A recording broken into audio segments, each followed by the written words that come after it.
I don't think we need a minute taker because we have really one item that we're going to be talking about, so we'll skip that part. The minutes went out for August 26th, our prior month's meeting. Does anyone have any additions, edits to last month's minute? Yes. Yeah, there's something there that says tonight's topic was gonna be wildlife stewardship. This is because of the idea for tonight came up in the middle of that discussion. And I went back and I looked and that is included, that it is. So if you're thinking tonight's, it's trail concept, right? Yeah. And you said words to that effect at that time. We might want to correct the minutes. That's great. Yeah. Yeah. Who took minutes last? Right did. Okay. Direction is what? I wish I had them in front of me. I'll show you. Will be- I can't find them. It'd be a correction from focusing on the wildlife stewardship plan as a debate to the larger conversation of, we had talked about sort of trail design above the vast hill, below the vast hill, but I think just more generally, like we need to have the discussion about, how folks are feeling about trail plan layout. And then what we can do is we can make a motion pending those changes, which will be in the minutes, which we can then update. Does anyone else have any other additions or changes? Cool, can I get a motion to approve last month's minutes with the addendum that the edit that Brad made be made before being submitted for approval or before being finalized? I move to approve the minutes with the addendum. Second that. Okay, all in favor? Any opposed? Great. We have a relatively succinct meeting tonight, so unless anyone has any additions or changes to the agenda. Got one quick thing. Yeah. I spoke, I saw Ethan Tapper last week, I think. And I asked him if he'd be willing to look at the forestry management plan. The, logging and stuff, not the comprehensive.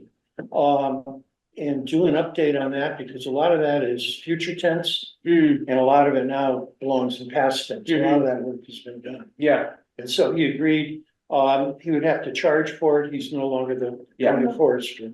And he figured, if he just did a straight, take at it, it would be about, he figures 375. This is over. Yeah. And if he had to dig into stuff or come to a meeting to present, it might, it could go up to 500. Yep. So, we would have to get that, okay by Josh. We just can't say, Right. go for it, Ian, but. Right. Can we table that for a second, Sure. Brad? Because I think the bigger question is, as a committee for the town, what is the role of the Chittenden County Forester now in reviewing that forestry management plan? And so we just want to figure that out before we contract with Ethan, because we do have a new Chittenden County Forester. And so we just need to figure that out before we pursue it. So that's a great item, I think, for ere next meeting or the meeting after the week, but Brad, maybe if you wouldn't mind just asking Josh, are we required to go through the Chittenden County Forester, or can we use a contractor and make the payment? And I don't know that answer. I think if the contractor wrote the original, he would only have to read the new guy and, you know what I mean? Yep, but And then the new guy. right, Take over. right, totally. I'm only asking because I know that there's specific roles with county foresters and town forests as it applies to public land. So we just want to make sure we double check that. Okay. Yep. Hey Ian, do you want to turn on the captioning? I'll do that. Good idea. Yeah, thanks. Great. And we'll have a public comment period after our discussion, so we'll leave time at the end, 10 minutes, hopefully, for the public to chime in as they please. But during our discussion, we'll just have a discussion among the committee members. Great, so we can get started. I just have a couple things to say, and then basically the outline for our discussion is gonna be, we're gonna start with an activity that Melissa's gonna lead, and so we'll just have some time for a little bit of thoughtfulness and reflection at the beginning, and to kind of like see, hear about people's different perspectives. We'll have an open discussion among the community members, and so this is meant to be, yeah, for us at this moment, and then we can have public comment after. I just have a couple thoughts because, you know, I've been reading a lot of the public comment coming in via email and just like chatter and front porch forum and things, and so I just had a couple of thoughts. And because I guess I get to be the co-chair, I get to say those however I want. Yeah, that's what I get to do. Just 1 second, Ian, unless you have something else. Yeah, just a procedural thing really, that we have people online and we have 3 present, and so for the record, we should know who they are and record that. And there's somebody online who's just identified as iPhone, so who would be nice to know Sure. the name associated with Sure, if anyone is online and would like to identify themselves, whose name is not up the screen, we would really appreciate it. Great, And people present in person identify themselves. Do we know everyone? Yes. Yeah. That's in time. Matt Dyer. Great. Yeah, well, thanks. Okay. Okay. So just a couple quick thoughts as I sit in my co-chair chair. Kid Emery. Kid Emery. Hi, kid. I want to first acknowledge that people have feelings around this topic, and I know that a lot has been sort of written and discussed. And I just want to acknowledge that I think people's feelings are really valid, regardless of the outcome that they would like to see happen in the changes to the new forest. And so I want people to leave this meeting, both members and members of the public, knowing that they're heard, and that we all have feelings about this issue too. I have no resolution there, other than to say, as a human, I try to listen to other humans and take their words seriously. So, and I know that the fellow community members do that as well. I would encourage folks to engage in discussion rather than debate. I think we're not in a position to try to influence each other's decisions, but to listen thoughtfully and earnestly to what people have to say and consider our own perspectives. And then lastly, this is made really, really clear in the management plan, but compromises have to be made. And I think as we move forward with this committee work, knowing that there's some compromises that we're gonna have to push and pull on, I think will set us up for more success as we move forward, because I think we don't want to let the perfect get in the way of the good, and we've got a lot of really good things going for us, and we'll never get to perfect. So with that, I'm gonna turn it over to Melissa. Great, all right. I have a quick exercise for us that won't take very long. It's lightning round. And this dovetails really nicely what Daniel is saying about listening to each other and engaging in discussion. So the way this will work is, I'll give you a minute to gather your thoughts. And then each person on this committee will have 1 minute, that's why it's lightning round, to say what you'd like on this topic. You can say it in bullet points, you can do a dance, whatever you want to get your most important points out for us, so that everyone has a little bit of an equal chance to talk before we do any deep dive. And while other people are talking, if you could write down what you think their 1 or 2 points are, what is most important to them, to help facilitate our discussion when we're doing this really quick exercise. So I can keep the time, and it will be a little awkward, because if you talk for an entire minute, you're just going to get cut off, but that's okay. So don't worry about that. And Can we give us like a 5, 4, 3? I can give you a 5, 4, 3. Yeah, and or unless someone else wants to do the time, I think that's fine. Does anybody need paper or pen? Pen? Okay. Oh, I have plenty. Okay. If anyone needs- Yeah, so I'll give everybody a minute to just jot down, organize your thoughts quickly before we begin the lightning round. What do you most want to say in 1 minute to the other people at this table? What's the topic? The topic of this evening. Oh, okay. Trails. Yes, yes. Okay. Chicken soup. Do you love it or? I thought it was like an icebreaker exercise. No, your favorite ice cream. Yeah. Adventure. Like we were debating war Yeah. in Ukraine, we could start by something easy, but like trails. Yeah, yeah.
Okay, are you guys ready to get started? Does anyone want to go first?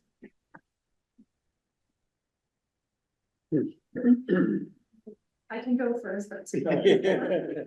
I'll time myself. So again, you don't have to speak in complete sentences, you can do anything you want. We get this to just 1 minute, keeps wanting to go to 1:30, so. Okay, here we go. The most important thing to me right now is to talk about phased trail building, with phase 1 below the power lines, phase 2 above the power lines. I have a lot of issues that I think matter to me right now that I think would really slow us up, and I want to get trails built. I think that the feedback we're getting that things haven't been moving forward is valid. I want to talk about the 4 bridges on East Climb that would have to be built, the general slope issues, the steepness and extreme rain events that will definitely be a topic of the select board. I also want to know, where is the written easement document from Mr. Sunshine? It's been years and years since we've been talking about this trail connection, and I've yet to see a legal document granting us 15 to 20 years of legal access before we start spending money and building trails. Okay, that's great. 3 seconds left. I'll take those 3 seconds. I'm just kidding. Actually, it was only 2. Good time. Okay, are you going to go next, Ian? Sure, I'll go next. Okay, Well, wait, hold on, let me get the, okay, ready? 5, 4, 3, 2, 1, go. I've been, as you know, I've been forwarding, I think now 10 emails that have come to our Richmond Town Forest email address. So that's a lot of public input relative to what we've been experiencing recently. And it's come in just in the last 24 hours. So all members of the committee have received it. I've forwarded it to them, but not everyone would be aware. But they raise 2 questions which I feel are really very important. I mean, they raise a lot of questions, but 2 that I'd like to address. One is the issue of delays, that there's a concern that this has been taking a long time. My explanation for that is that we have to have a good management plan 10 to seconds, incorporate a trails plan. Okay, so the management plan comes first, the trails plan is part of that, doesn't drive it. And the other issue is that we have to be very clear about the distinction between pedestrian access and access to people riding bicycles. There is a distinction. That's Okay, thanks. Thank you. That was pretty good, though, Ian. Yeah. I'll go next. Okay, you ready? Yes. Okay. I actually went back and looked at the concept map because I think that that was an important document when the management plan was first written, and it says it's intended as a roadmap for trail construction. And it reflects an approximate desired location and sort of like was the result of a lot of input from the committee. So I looked at that. And I thought about the idea of trails north of, having no trails north of the vast trail. And I think that that's a huge divergence from the concept map. And I just want to acknowledge that. And then, so I think that if that were to be something put before me, I'd want to do some deep diving into the management plan and how we would go from a conservation ethic to a preservation ethic. And I think that would involve changing the easement as well. I also think about putting trails north of the vast trail. And I think that that more closely aligns with the concept map. And that finding space to put a trail with the 200-foot buffers in sensitive areas would be difficult, but doable. I'm in the. Yeah.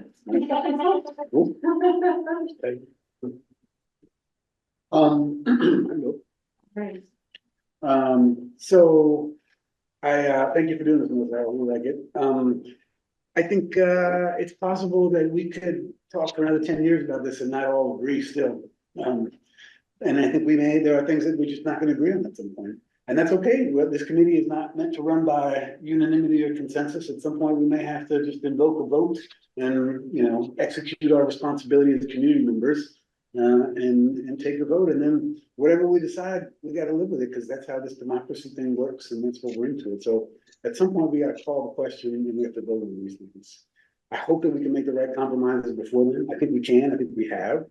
And the last thing I want to say is that science alone can't solve this stuff. I mean, we need science to inform our decisions to the best extent possible, but at the end of the day, we have to make a judgment that is informed on that science. But I really want to get away from, well, science says this and science says that.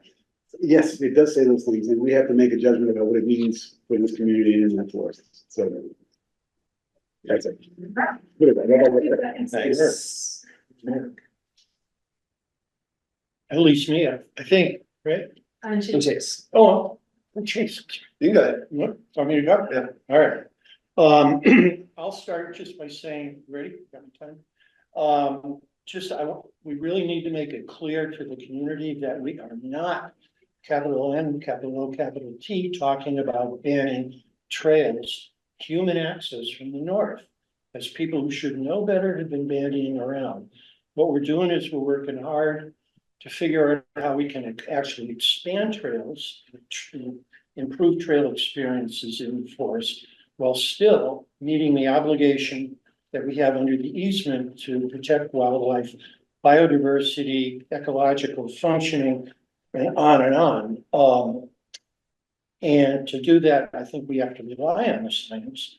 We need to avoid or dodge the science, because I think by dividing that forest, using the information we have now that we didn't have when the concept map was created, will show us the way to do that and get more recreation in the forest and while protecting its most sensitive and remote natural resources. All right, Richie, ready? ready? Okay. Yeah. I see about 70% of the forest above the power line, and to me, recreation access means access to more than 30% of the forest. I push back on the idea that it has to be one or the other. I think both sides can be right, conservation and trails at the same time. Getting up to the top of that ridge is a pretty special thing, and I want to do it really thoughtfully, but I don't want to lose the opportunity to connect to Jericho and connect residents on that side of town to the rest of town via the forest. And thanks for all the work that's been done, feedback given up to this point. There's a ton of work that we need to honor.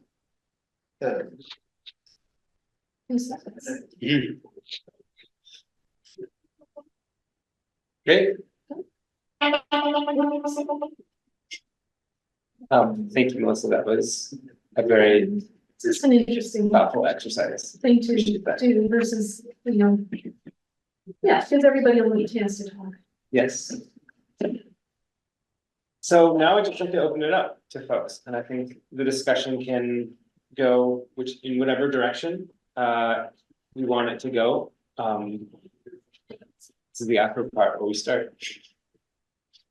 I guess at some point, it doesn't need to be now, I wanted to, and it can be me or someone else, do a little summary of the evolution of the conversation, because we had such a big turnover in our committee membership fairly abruptly, that there's a lot of work that had been done, and we came to an evolved place, and we then haven't really revisited that and like started from there. And I got a lot of community feedback saying, hey, I didn't know this proposal was on, and I realized I don't even know if we shared with the public what we created based on their feedback from the last public engagement.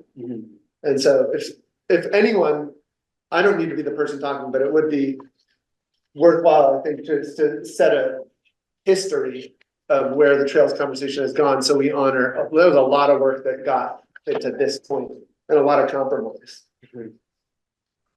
And just so folks know, Chase, do you want to just remind folks like what would be pedestrian only on here? Yeah, and the reason, so I printed out, this was the latest iteration of a trail proposal that was created after Melissa Levy collected feedback from the public engagement meeting. And then the trail stewardship plan outlines allowable uses on each trail. So the way that it differs from the Sinuosity Arrowwood plan is that one of the 3 trails main trails above the power line was eliminated because it was too close to sensitive habitat. The middle trail and the Arrowwood trail. Dana's climb, the red climb right up the middle and the bottom part became pedestrian only. And Rocky View became pedestrian only. And I don't know, Daniel, do you want to share? I think that came out of your meeting with the select board. Yeah, the select board said they gotten a lot of feedback that people were asking for a pedestrian only trail. And so we heard that and said, great. And that had not been feedback that previous committee had heard a lot of. So we said, great, we can do that. And we looked, Caitlin and I went out, we did a field walk.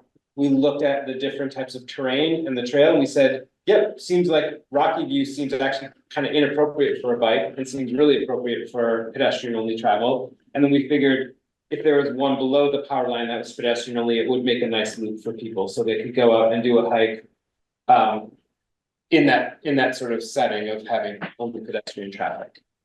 So say it again, Rocky View, and what was the other one? Dana's climb. Dana's That's right, climb yeah. is pedestrian? Yeah. And go ahead. I was saying, so it allows you to go from the parking lot up. Right. And this was sort of in the fallout of Schaefer's front porch forum posting saying he would never approve the management plan. And meetings that followed that led to I guess him talking with the select board and saying, actually, this is what I would like to see there. And so I think we're scratching heads saying, oh no, if you're never going to approve this thing, what are we doing? And then this was something that they felt like encompassed their feedback and all the Melissa Levy feedback. So this is what we came to after that last public engagement. I'd like to weigh in on what Chase has been saying and also what Daniel added just now. I mean, I know that Chase is our Trails Committee representative, so he has the optic of trails. But there's a lot more to the management of the forest than just trails. And we do have to recognize that trails don't necessarily mean multi-use trails, don't necessarily involve mechanized travel. That's very clear from the easement. We start with the easement the easement, along with other considerations, generates a management plan of which trails plan can be a component. And so there's a sense that I picked up from several emails that came to us that you've seen, and also actually Chase from introductory comments about 30% being accessible and 70% not accessible. The 100% is accessible. We have to remember that the easement, and nothing contradicts the easement saying that the entire forest is open to dispersed travel. And the easement is very clear that any trails constructed, and in particular trails built or accepted for bicycle use, they have to be according to established principles as to what qualifies as a bicycle trail and how they're regulated. That's very clear from the easement. So we have to recognize that multi-use and community access involves a lot of things other than bicycle travel and a lot of things other than trails. But I recognize that Chase is the trails representative. I respect that you present that, but there are other elements that we got to be concerned with. I have a proposal which I think Daniel was implying. I believe that this committee should organize a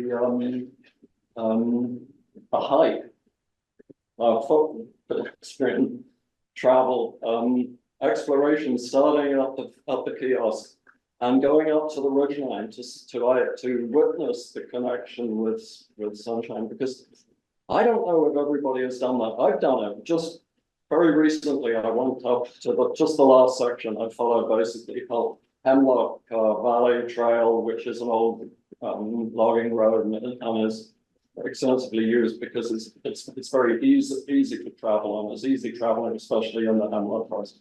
And I actually stopped before the final section. I've followed it before up to the ridge. It's called Sunshine Connector on the Arrowwood proposal.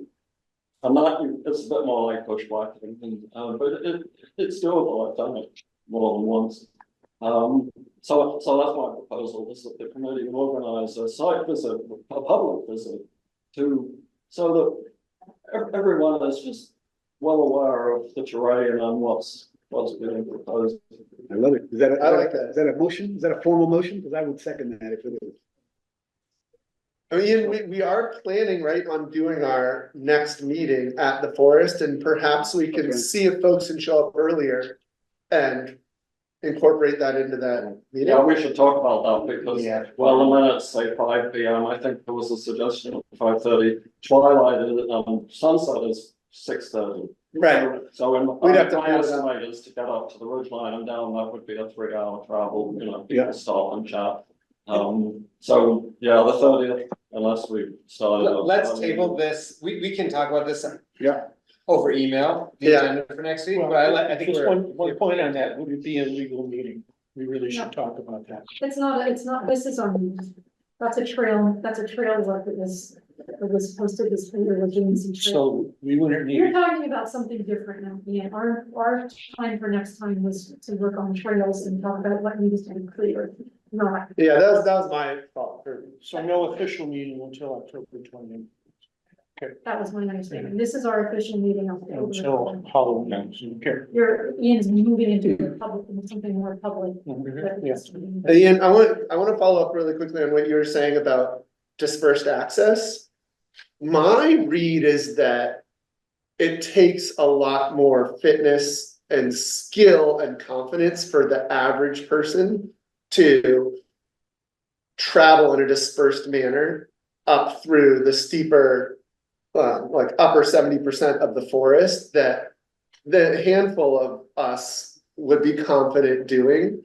But from the condensing impact standpoint and from like a realistic access point, having one thoughtfully built, like durable and trustworthy route is more sustainable and more realistically something that the town citizens can use. I met with Wright last week and he shared the same sentiment, saying he's hiked up there and he loves being up there late in the day and seeing the view, and realistically, not that many people are going to bushwhack up to the top of this beautiful ridge.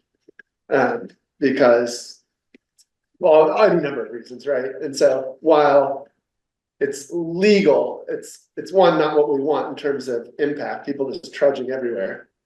And two, not realistic. Well, I'd counter that by saying we don't have people trudging everywhere. I don't know if it's there's nowhere is it written that we're supposed to promote more traffic up there. And can you share the screen? Oh, which, Well, share. what you have. Oh, I'm not signed in. Is this what we have right now? Well, it's the version of that for some, yet once again, we're looking at trails in isolation from the natural areas they're gonna intrude on. And the buffers around those areas, even the 200-foot buffers that are in the management. I can try to flip this around. Basically, I need to do it. Yeah, let me see if I can find that. I mean, it's based that all of it is gonna hit a natural area.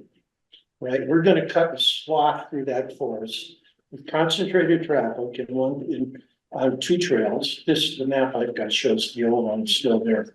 But on two trails, 2 miles of trails, we're gonna gain.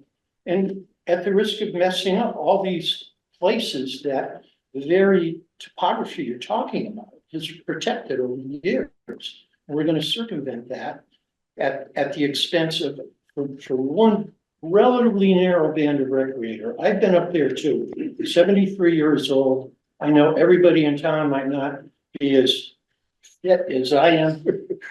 But, I'm 74 and I made it. all right, I figured you're just going on 50. But, it isn't all that difficult. Hunters go up there. We haven't talked about the impact it would have on hunting up there for people. You know, birders, hikers, snowshoers, all go up there. My very first trip went off into the east and looped over to the view of Camelson. It is possible. And the wildlife up there doesn't seem to be negatively affected by that, as far as I can see. But by connecting the Jericho, other trails in Richmond, we stand to all for 2 miles of trails and nine new bridges. 9 new bridges can build and maintain. And when the floods come, God knows what's, gonna happen to them. Right, can you, I just wanna give everyone a chance and listen. Well, I know. All right, one last point, the old Jericho Road Trail Bridge. That was wrecked last July, probably wrecked even more. The trail over there is in shambles. We can't take care of that one trail. We're gonna go tell people that we're gonna spend all this money, all this committee time managing and monitoring 9 new bridges to get 2 miles of trails when there's 100 miles of trails easily available to people, maintained by others. Okay. Within 20 minutes of around church. But it just hurts me that we should make a. Brett, I wanna give other people a voice, and you've been talking for quite a while. You'll have a chance. Just a second. What I would like to ask everyone at this table to do is to view this through the lens of the select board for a couple of minutes, just taking in everything that everyone said so far. So let's just pretend in our ideal world that we come to some kind of agreement, compromise, whatever you want to call it, tomorrow. And now it's time to go before the select board. Of course, there's other steps that have to be taken on simplifying explain. They're going to ask us, what about the steepness of the slope? What about the extreme rain events that we've been having? How does this play into your plan? The bridges that Brad mentioned, how will those be impacted? Where is the legal document granting the access for 15, 20 years to that through trail through Mr. Sunshine's property? I think it was a great disservice for Sinuosity to put that forward without getting that document in hand. I mean, I don't see a select board saying, sure, you can spend this money, build those bridges, even forget about the slope and the extreme marine events that they will ask us about. I have talked with one select board member who has voiced that concern. So forget about all that. They're gonna say, where's the legal document that you're gonna spend this money and make that trail and do all that? Where's the legal document that says we can do that at least for, I don't know, what did they ask for, 15, 20 years? This has been years and years and years. We've been hearing that, oh yes, he says that's fine. And I feel irritated that I'm asked to continue to think about this and compromise about this and talk about this when some of the basic building blocks are not in place. The slope issues are not in place and this document is not in place. So I feel like that work needs to be done before we start trying to compromise on those upper trails. Let's phase this. Let's show what we can do. Let's build some trails. I don't know, above, below the power line, down low, while we work out these things that may or may not let us go to the top. And that's all I'd like to say.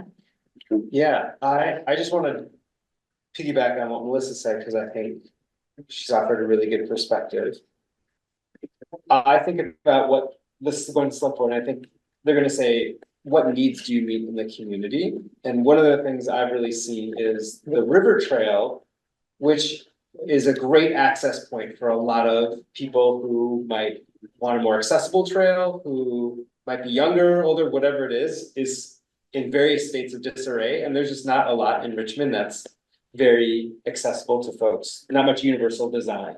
And I think we have a real opportunity in the place below the power lines to address that need and to build out actually a more extensive trail system that allows for a varied type of experience, with maybe even getting at some of the needs we've heard of, like people wanting a walking path in the village green or in the green. Can we have something in our community forest that allows someone with mobility issues to really move around in that space and have a really nice experience that isn't in a floodplain? And so I like the phased approach idea, and I just want to say that in addition to that, of the trails that we secure, I'd be really interested in exploring more trails there and a greater variety of accessible trails that would allow more people to get out into that area of the forest. Yeah. So can I go? Yeah. Okay, great. Well, I mean, all these things are true at the same time. You know, like that's why we've been going around and around for so long, because it's all true. Except banning access in the north. Yeah, I suppose, You're not locking it up. not logging it up, yeah. And that's getting people really riled up and only delaying this. Okay. I mean, pitchforks are doing that. Next thing will be we're reading cats. But I think Julian has the floor, so we're gonna let him do the top. Yeah. That's okay, we let folks know that. Okay, so, I mean, so we've come, quite a long ways, I think, in making some changes, to what we have. So you mentioned a few already. We've already agreed on a bunch of stuff. We've agreed that pedestrian-only trails are a good idea. We talked about that a long time ago, and you guys were talking about it at the same time in your own committee, and that's a great idea for a lot of reasons. I think we should keep going with that. When Arrowwood and Sinuosity came back to that Melissa Levy plan, they had already proposed changes that would adapt to the very sensitive areas. They had found new ones. They'd gone back up there and they suggested some reroutes. So, I mean, it's a well mapped, it's probably the best mapped area of the forest, because we're trying to put trails up on there with this proposal, or the proposal had mapped it out at least twice. So, I mean, I think they've done a really good job of that. We all agreed that dogs on leashes or no dogs up there would be a really good way to protect the movement. Those are also recommendations in the Meredith Naughton document that you cited in the Wildlife Management Plan, which I think is a really excellent document. Sort of a meta study of a bunch of other impact studies. For those of you who haven't read it, it's really, really good. We've already agreed that e-bikes don't make any sense in this little territory, right? We've already agreed, maybe most impactfully, that we are interested in having long trail closures. You know, we mentioned about how to be compatible with hunters and also with the forest. We've talked about trail closures that would start at the beginning of regular rifle season and go through the most sensitive time, according to both Meredith Novel's document, but also, Sue, what's her name? Morris. Sue Morris's conversation about springtime being, the wintertime, yes, is a sensitive time for the animals, but the springtime, they're all weak because they haven't eaten all winter, and so giving them more time to find the little green shoots and the tender stuff that's growing up is an important time. And so we've talked about trail closures. It could be half the year. And that's also, by the way, another one of the recommendations in Meredith's document is to give nice long off seasons for the trails. So I mean, it's true that some of the wildlife up there will be affected some of the time when there's people riding through there, because this also isn't like a major highway that we're building here. This is one trail that's going to get some traffic, but it's not also what's the loop? That's right. It's the loop, which is one up, one down, and then the connector. That's It's really really right. five, because you've got 1, 2, 3, 4, 5.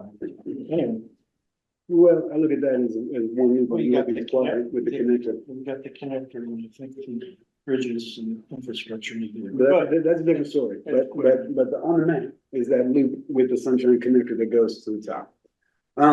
So I mean, we've got a lot of good stuff here. We've come a long way, and we've learned a lot about what these trails are going to do to the environment. I had no idea that all of this zone of influence was such an interesting read. It's not quite standard practice yet, but I bet in a few years it will be. And some of the literature has a lot of great stuff on it, and I think we are finding our way through this. The flooding every year, it's getting maybe at least as bad or worse over time. That's true here, that's true on these trails, that's true on all trails. That doesn't mean we should not make trails. It means we gotta build better trails, and we gotta figure out how to maintain them and build them appropriately so that we can continue to have good trails up there. And I mean, David Sunshine, Ian has gone and talked to him when we were in our committee. Ian's had conversations with them. I don't know about the documentation, but I mean, what's gonna happen in 10 or 15 years? I don't know. I mean, that's a really long time horizon. I'm not sure that's what we need. The slopes, excellent question. I think we need further discussion on what engineers would have to say to us. Maybe we can get somebody to volunteer some time and share some reflections on how it's going to match up with the zoning. But we're actually pretty close here, guys. And I think that with just a little bit of massaging, we could get there. And we may not be able to get 100% of any of us of what we would have done on our own. That is the beauty of this process, that we get to put those ideas into play together. And then we arm wrestle a little bit to see what compromises are most necessary. And again, I mean, in the end, we're gonna have to vote on this. We're probably not gonna come to 100%. And I don't think it's fair for anybody to expect that. And I certainly don't think it's fair for the select board to expect that, because they can't do it either. If this was easy, we would have done it or they would have done it. And the truth is, this reflects a deep division in our community, and I respect deeply those who are committed to this on either side of this thing. And there's multiple sides, it's not just two sides. And we cross over a ton, right? There's a lot of us who work day in and day out on recreation stuff. There's a lot of us who work day in and day out on conservation stuff who might cross over in this particular issue. And I respect those views, and I respect the people's time who've been put into this stuff. But at some point, we do have to call the question, guys. We have to put something on the table, and we have to vote on it. Hey, Julian, I noticed that Cecilia joined us, and I just wanted to give her an opportunity to speak if she would like. And Cecilia, if you don't, or would like to speak later, that's totally fine as well, but I just saw you there and wanted to see if you had anything you wanted to add now to the conversation. I'm just basically catching up on what you guys have been discussing. But thank you for acknowledging me and opening it up. And I'm so fucking mascot in the house. Come on, stop. What's that? Well, we get boned again. What? Oh, no, I didn't. I think somebody had the microphone. Sorry, Cecilia, I don't know what that was, but Cecilia, if you would like to make a comment, just raise your hand and I'll see it. I'll keep an eye on it. Okay, and could you hear me talking? Yes, I could. Okay, sorry, I have to wear a mask because I'm taking care of my daughter at the same time. Yeah, of course. We hope you feel better soon. But you're doing it for us, Cecilia. I want to thank you for being so polite. Sorry, bad joke. So what do we do now? Well, I mean, I think we can continue discussing if there's other thoughts or ideas, or if people have perspectives they want to share. I mean, this is the one time where we have some time to do this, and and also if someone has an idea about a motion they'd like to present, we could also hear that motion, and then we could change it if we want, or. I think digging into the slope before we try to do more compromise or discussion or take a vote, whatever way we're gonna do, like, what if there's a place or two places in this that, oh, geez, that's not gonna cut it on the slope? Then we wasted all this time compromising and voting when we're gonna have to make a change. I guess the way that I'm thinking about, like, you brought up all these good points. And I know, like, David has expressed willingness to put together an agreement when we get to the point that we're committed. And so one way to look at it is that if we can agree to a trail design intent, then we can really go on those next exploratory phases. And like right now, I made a date to go to a development review board meeting and talk to the actual development review board about whether the Arrowhead Sinuosity plan would count as an engineering plan, and if not, what else they would want to see. And we have new science and new info. And so in the event that we decided to go forward with a trail up to Jericho, we could look at that and like work together to find, using the newest science, what is the best route. It's not going to be perfect. Maybe we get 95% of what we wanted. But we have like a really well built piece that is as informed as could be. We also have kind of a unique situation right now in terms of the amount of support the town has with trail building.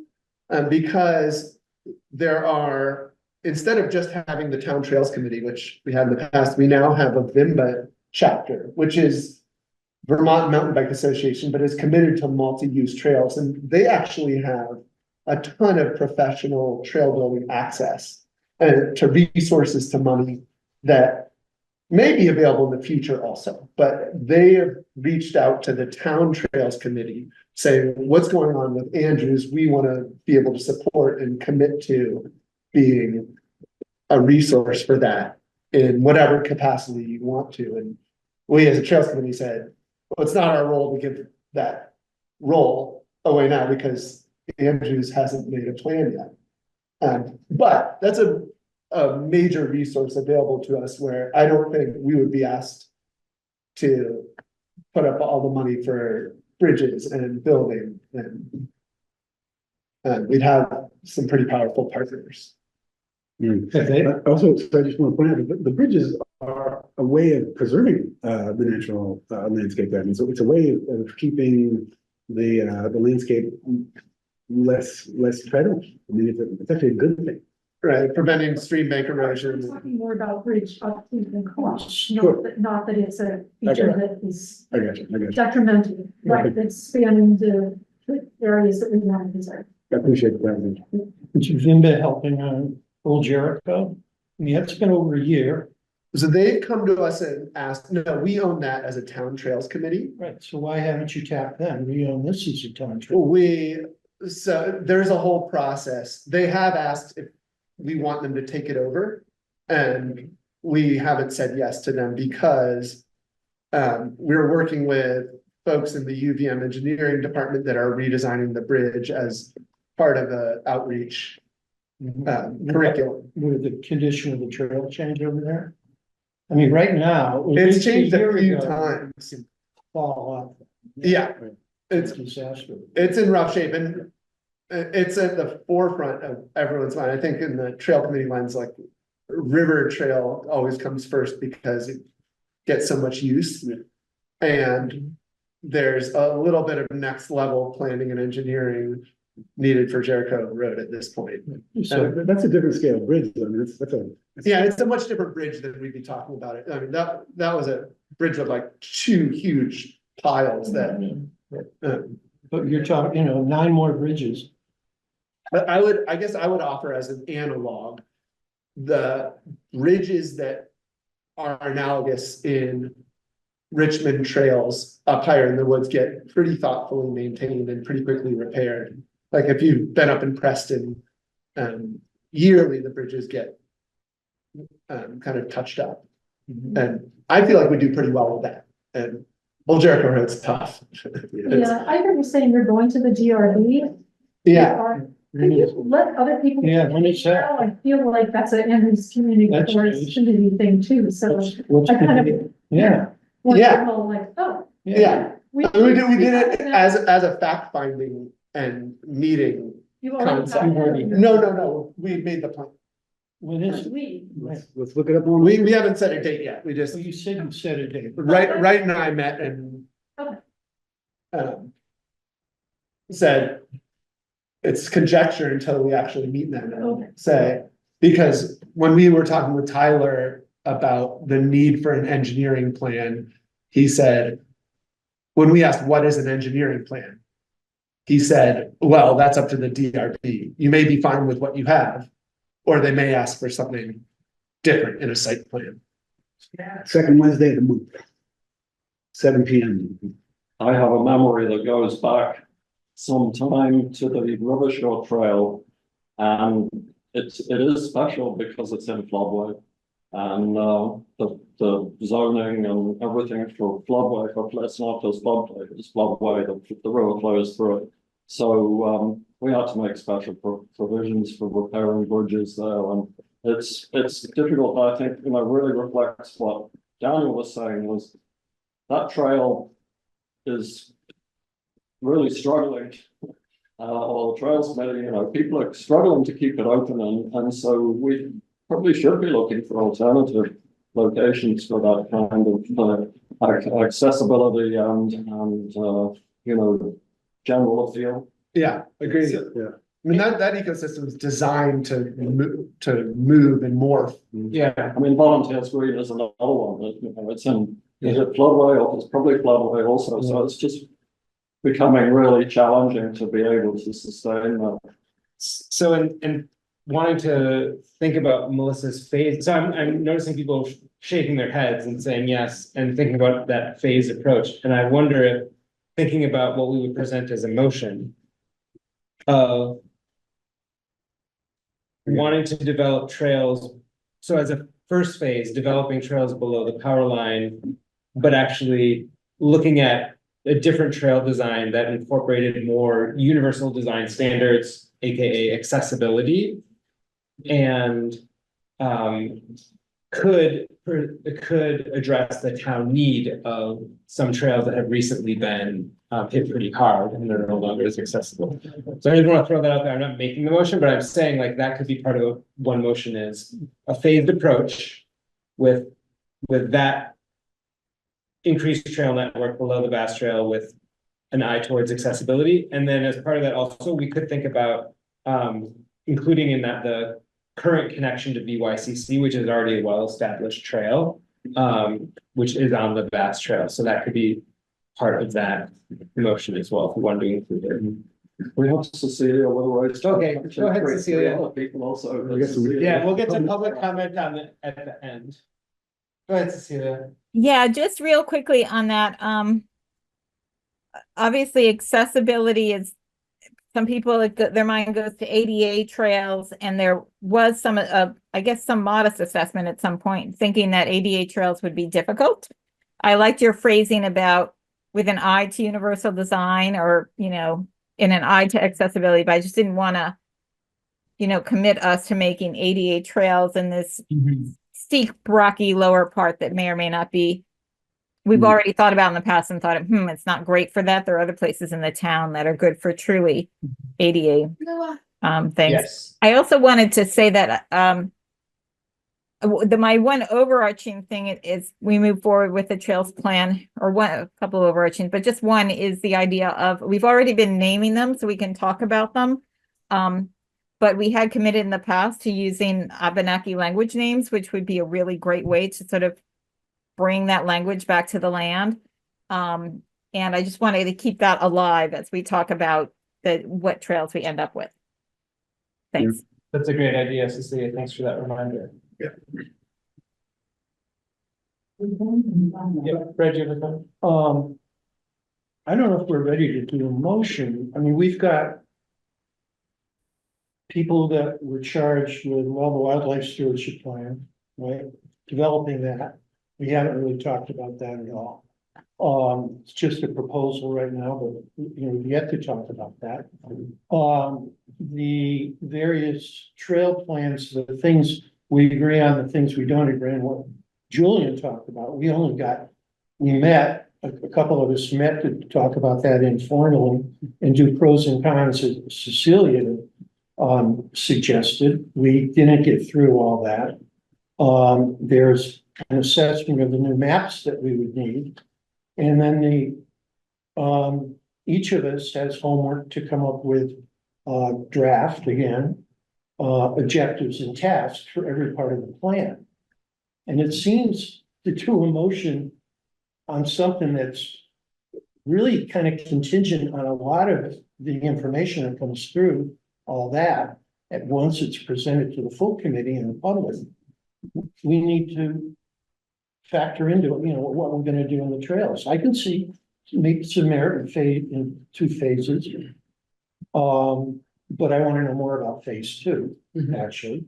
But I think we're jumping the gun. You know, we're back to putting the cart before the horse, like the way Airwood is told to basically don't worry about all that stuff you're gonna find up there. Put in the trails. They admitted it at the public meeting in March last year. We're doing that again. You know, we're mandating. What's your match? Hang on, I'll tell you a second. Just, well, finish that sentence. We're mandating something to back into by way of the policy, instead of coming up with a sound policy, sound parameters that cover the bases we need to cover to make these decisions. Community input being one, very important, but there are others. Okay. Anyway, so what was your question? Well, you said we need new maps. What are the new maps that you need? We have like 8,000 maps. That's what. Oh, you weren't here, Julian. Oh, did I miss? Yeah, What? Daniel asked Chase and Wright, I think, to go over the maps that we had in the last plan, not the whole stack of them that have developed since then, and see which ones needed updating, which ones are obsolete, what new ones we want.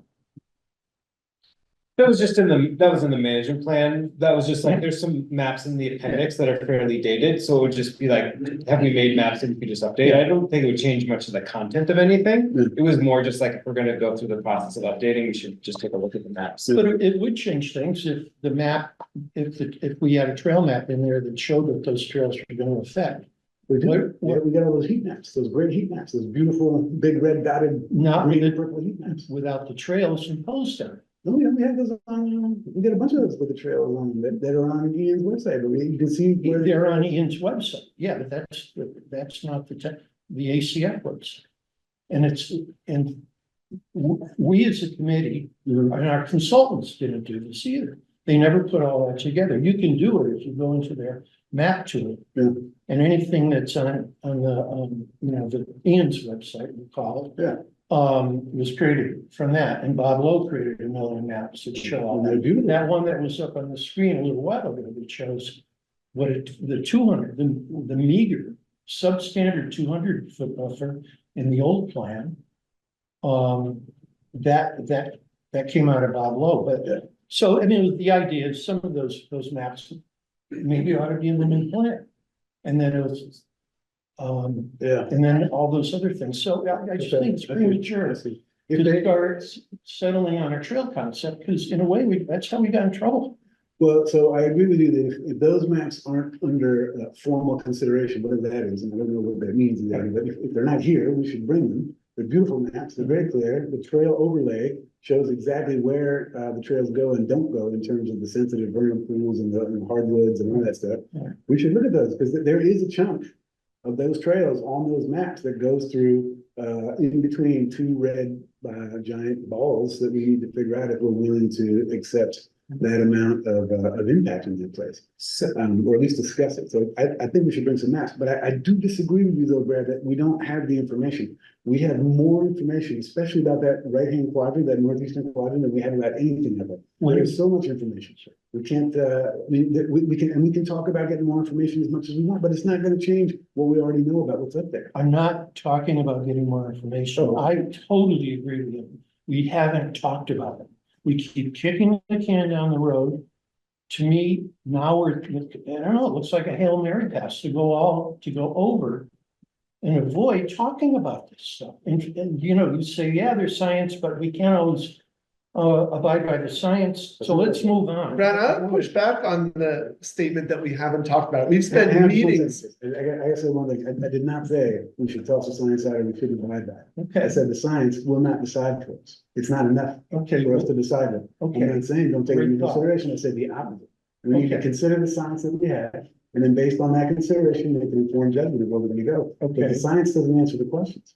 The science guides us to certain answers, and it informs each of our judgments. And then other stuff gets in. What if we made I a don't know list? what that, I don't know what that means, but you don't like it when I mischaracterize things and you say it, No. that's fair. No, I don't like it either. no, I apologize. No, I agree. And I know you didn't mean what I mischaracterized. I appreciate it. No, I'm sorry, I was inaccurate, but what if we made a list of what are the parameters that we have to really look at and actually sit and talk about this stuff? Because we really haven't, we haven't gone through the knot and stuff. I know we've had panel discussions. I've tried to get people to read stuff. I don't know if they're reading it. There's a foregone conclusion that the fact that there are a bunch of people who are adamant about the trail, having a particular kind of trail up there for most of them. That's all we have to look at. And all the rest we can continue sweeping under the rug. We're talking about what we're going to Hey. talk about. I sense that you feel like the trail is a polar opposite of conservation. And my sense is that most of the community thinks that there's preservation, which is 100% vacant of human access. But with one sustainable trail, it still gets us 95% of the way towards a great preserved habitat. And it doesn't quite fit with the reality that is ruining the habitat, and it centralizes the impact. But it's going through a really high value area. Well, No, it's not ruining it, but it's not like it's going through the park. It's going through the opposite of the park, this really extremely high value. but all the surrounding plots have trail networks in them, and most of them are private or semi-private, right? Prelco, Sunshine, VYCC. And so if we're talking about it as a wilderness corridor, any animal that would be leaving Andrews would go through one of these other plots, which they can travel unimpeded, and but they're not it's not segmenting off uninterrupted We're corridor. just not talking about ruin. It's not gonna ruin. No, I mean, and I think we would do it well, like we'd use the science to choose the best route, but I think we can look at stuff and like endlessly, it's been so many years, but we can say, okay, we want to make a trail and we're going to sacrifice perfect for 95% good. So I want to break in because clearly this committee has a huge challenge to factor in all these different components that we've been sort of having around them, and public opinion, the desires of people to go hunting, to go hiking, to go riding bike, all of those things, we have to listen to them. We also have to pay very clear attention to what we're seeing in the easement about what is permitted and how it's permitted, and what the restrictions are, and what the permissions are for according to the easement. But and then there's the issue of the science, and that's really very challenging because those of us around the table are not super expert, and we spend an enormous amount of time trying to read the literature. But there's another factor which I think we should really be aware of, which is the advice that we can get from state agencies.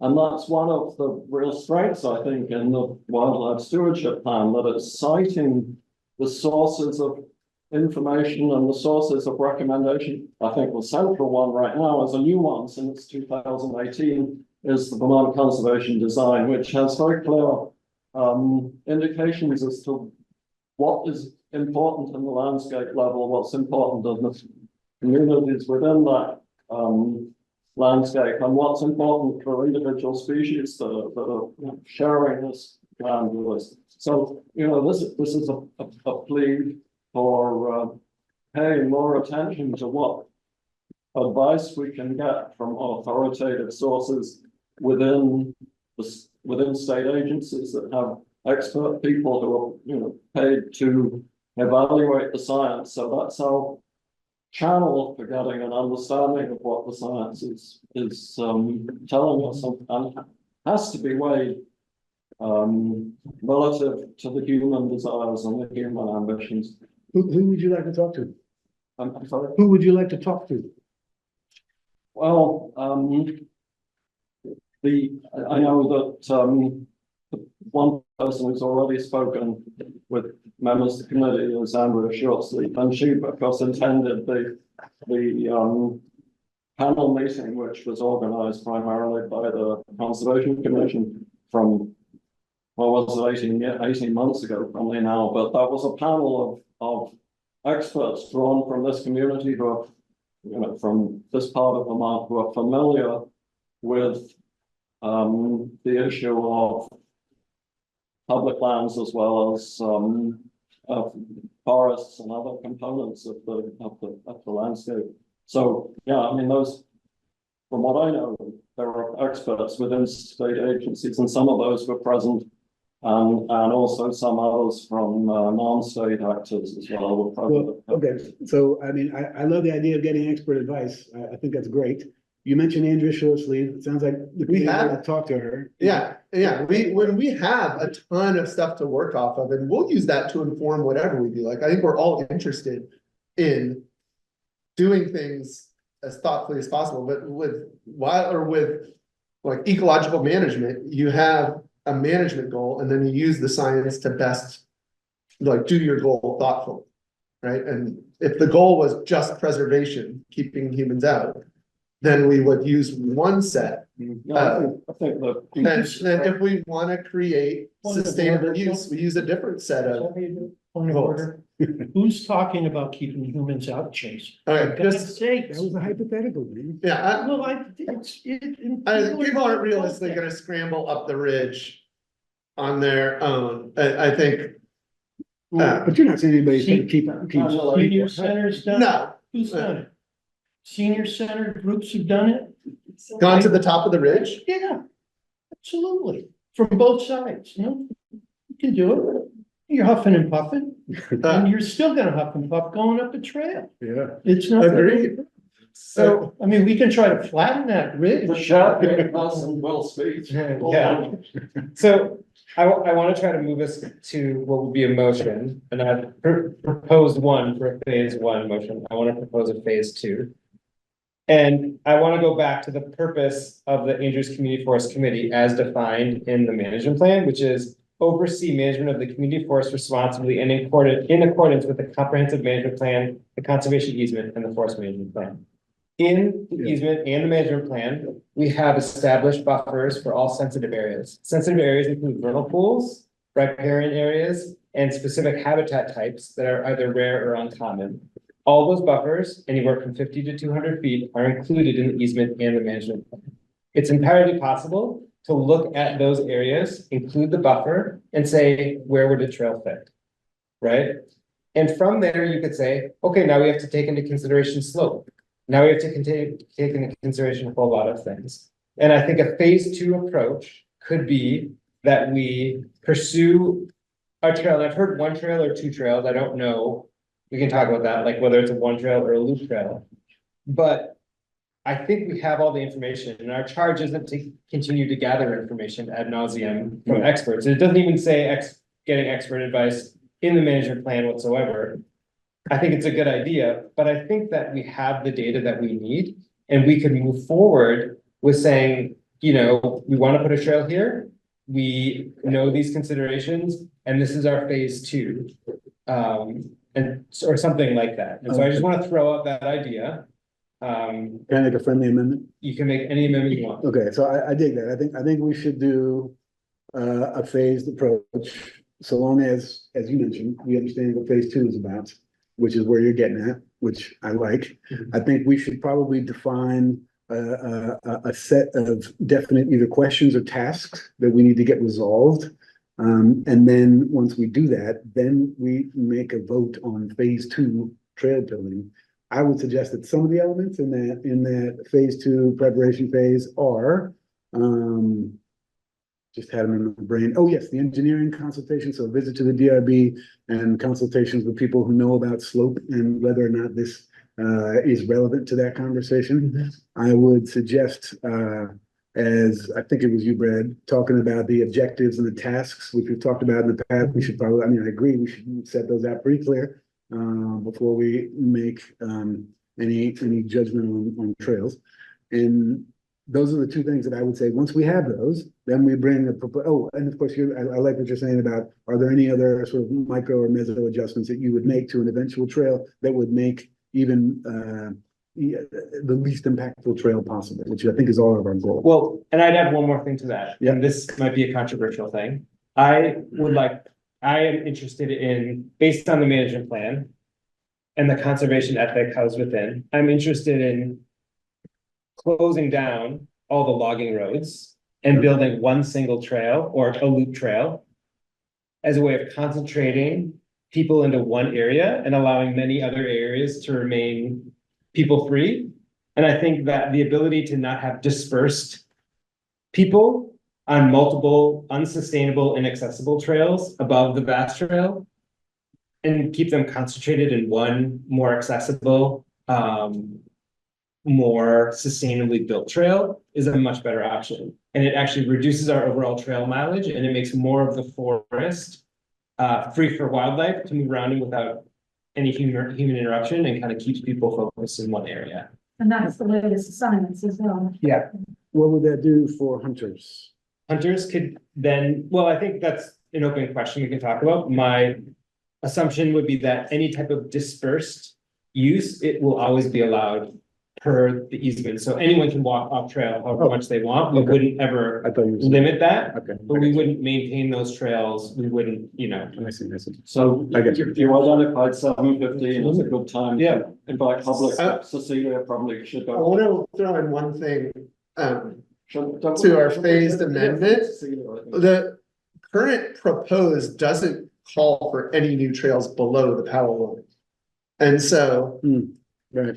I think all those trails need work and we're gonna take that on, but there is a good set of trails that needs updating that is existing below the power line. So I would propose that phase one would be just one trail up to the top of the ridge, done thoughtfully and improving or just maintaining better the trails that are there now, because we'd be going back to the drawing board to come up with new trails for below the power lines. Well, the purpose of the phasing was to get some new trails built.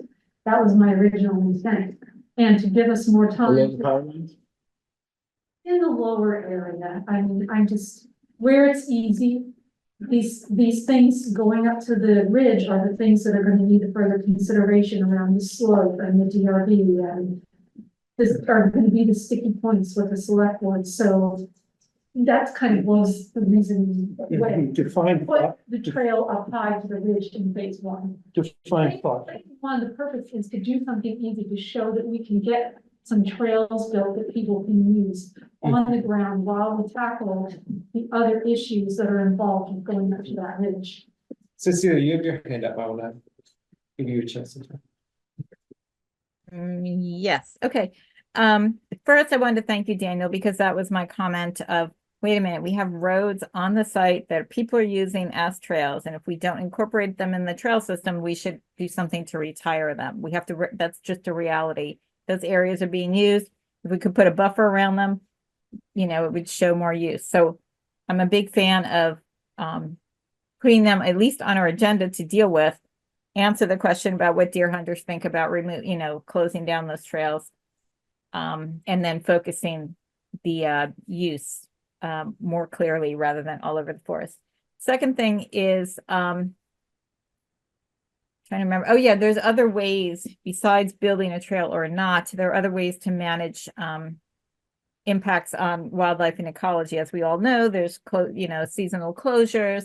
There's prohibition of big events with more than 15 people or something. Whatever or that you just have to have them permitted through us. If people are worried that a through trail will end up with hundreds of people going through on some big cross-country event, we can just say whether they would have to come to us to permit it, and then we could figure out whether that is in our interest to do and respects the land. So there are various ways to deal with managing a trail once it's constructed. And if we do a phased voting, I think we have to be clear on, typically in adaptive management, when you decide, it isn't just oops management, you decide where are the areas where we're not clear, whether we're not in agreement or we don't have good data. And part of the plan is to collect that data to gain that agreement before we do the next step. So just thinking about that. All right. Thanks, Cecilia. So I want to check in with folks. Should we open it up for public comment, and then if we want to present a motion to do that? Yes. Okay.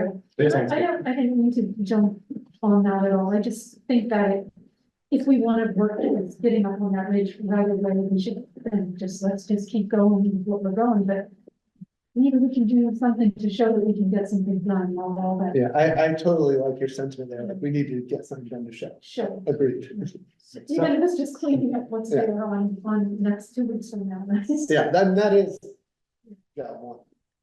So I want to just open it up to the public, and I would just ask that folks keep their comments to like a minute or less. And we'll start with folks online, and then if anyone here in person wants to make a comment, you'd be welcome. So we can start with Joy. Joy, you have your hand up.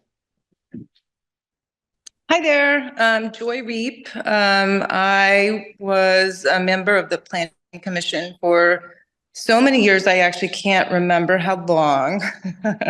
I was on the Planning Commission, I did the town plan, I participated in all of that. I actually used to ride my bike on the Andrews town, or what was the Andrews land many years ago with permission from the Andrews. They would sit on their front porch, wave, say, yep, go ahead, it's all good.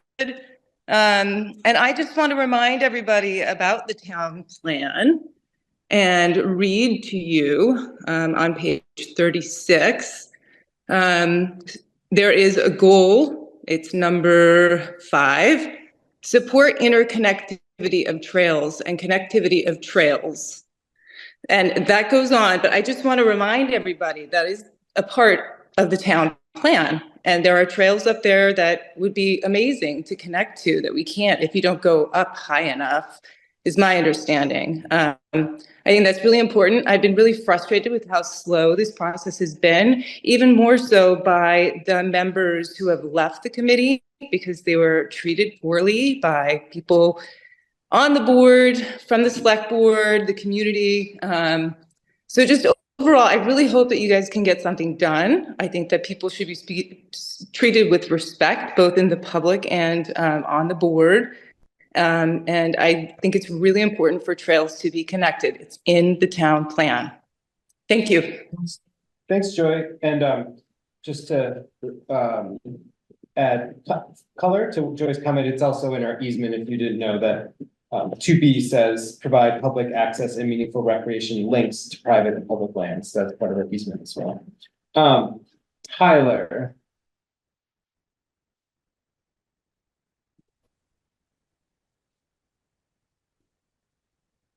Hey folks, Tyler Merritt on Cochrane Road. I was a member of the Andrews Committee for its first 3 years, and was also asked by Vermont Land Trust with Ian Stokes before we owned the Andrews land to assess trails for connectivity. Part of Vermont Land Trust's package to the public was for not only conservation, but for recreation and a trail network and trail connectivity. So yes, that was about 2016. It's 24 now, 8 years later. I'm just disappointed, really by the tactics of some folks to just delay, and obfuscate. I mean, I was actually very happy to hear some of Julian's comments that, you've gathered enough information. We gathered almost enough information when I was on the committee. It's time to move forward. The original Arrowwood plan for 3 trails up top passed the committee 6-2. That's a pretty good majority. We never brought it to the select board because people said, oh, you need to get a unanimous, you should get a unanimous vote. Well, all I'm saying is a great compromise would be maybe 2 trails. Not great compromise would be 1 trail. And it seems like the 1 trail right now is even being threatened. So all I'm saying is there's a lot of information out there. We did a great public outreach. Nick Naversky did an incredible analysis of all that information. The vast majority of the respondents wanted either the original or a modified trail network with the connectivity. If the folks on the committee, for some reason, aren't happy with Arrowwood's work and all the money we spent for that, well, then ask for more money and ask for a new assessment to get that connectivity there. It's not impossible. Anyway, I'm glad it sounds like what Julian's amendment, I think if I was on the committee, I'd support, and I liked Chase's addition to that. Let's get things moving. Thank you. Thanks, Tyler. And Paul.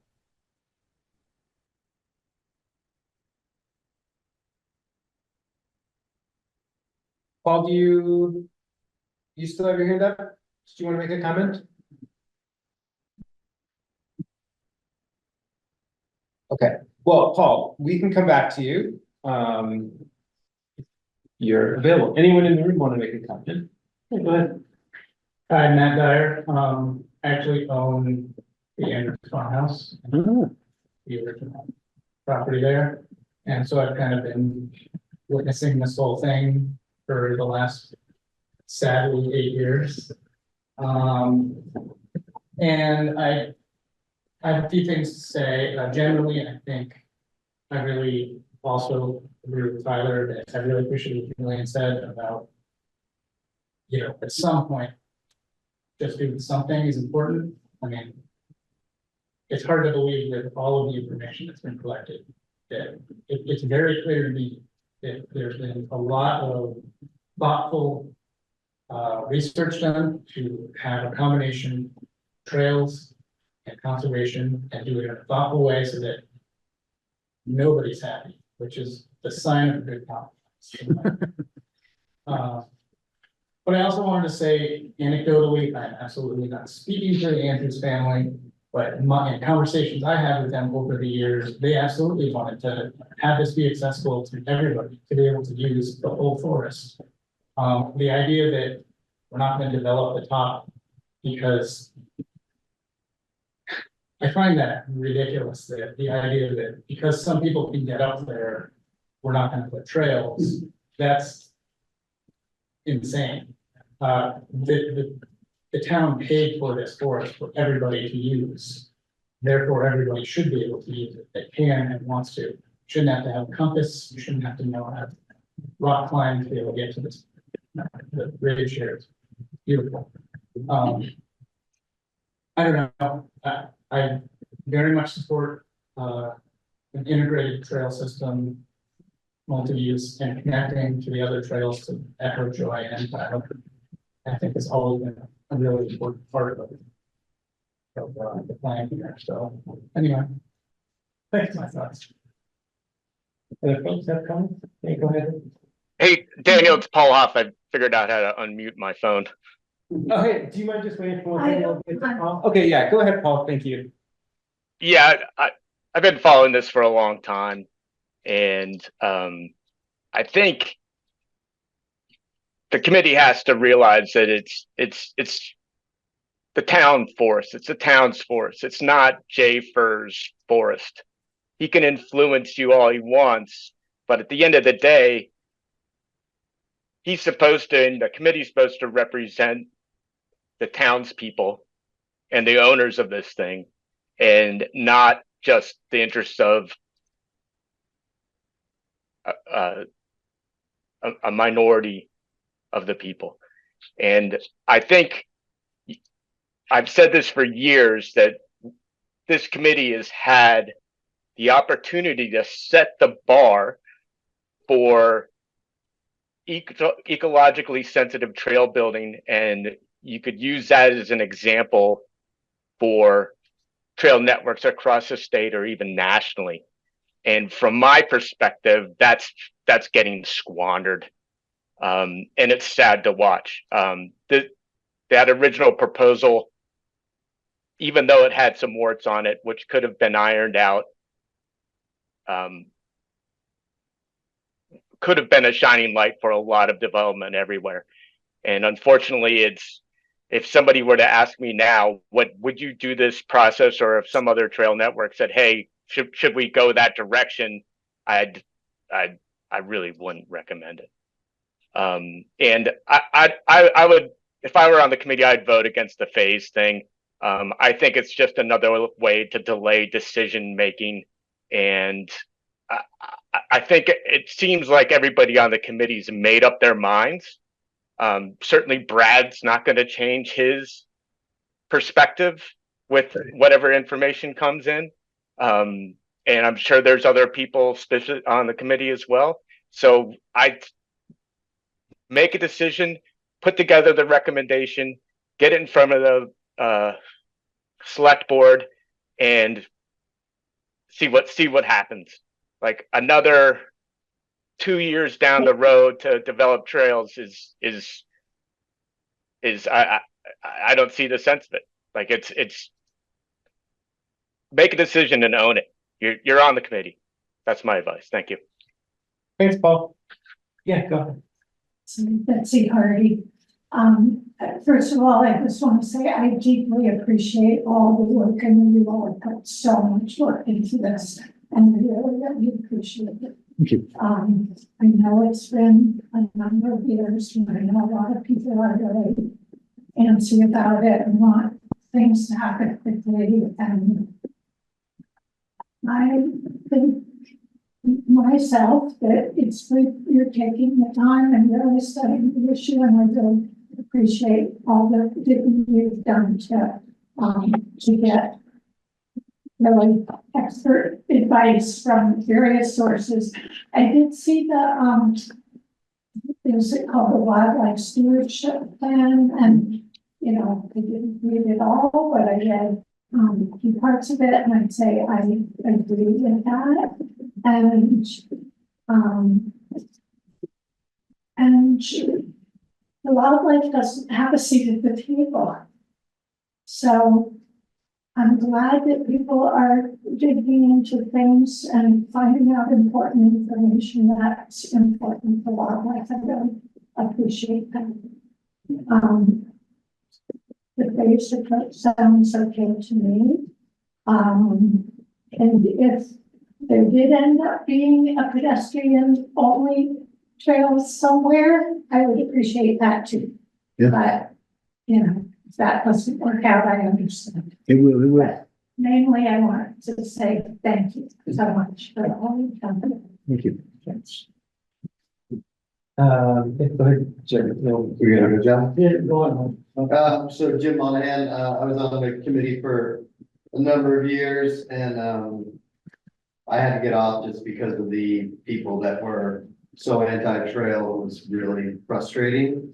And this is the first time that I've actually been involved. And I think what Matt said is true. You guys have to compromise. Not everybody's gonna get what they want. You can't have it your way, but you gotta get it done. We're going on 8 years. It's ridiculous. You know, Brad talked about 100 miles, 20 minutes from the round church. I totally disagree with that number. Even if it's true, most of that's on private land. This is the only public land we have in our town.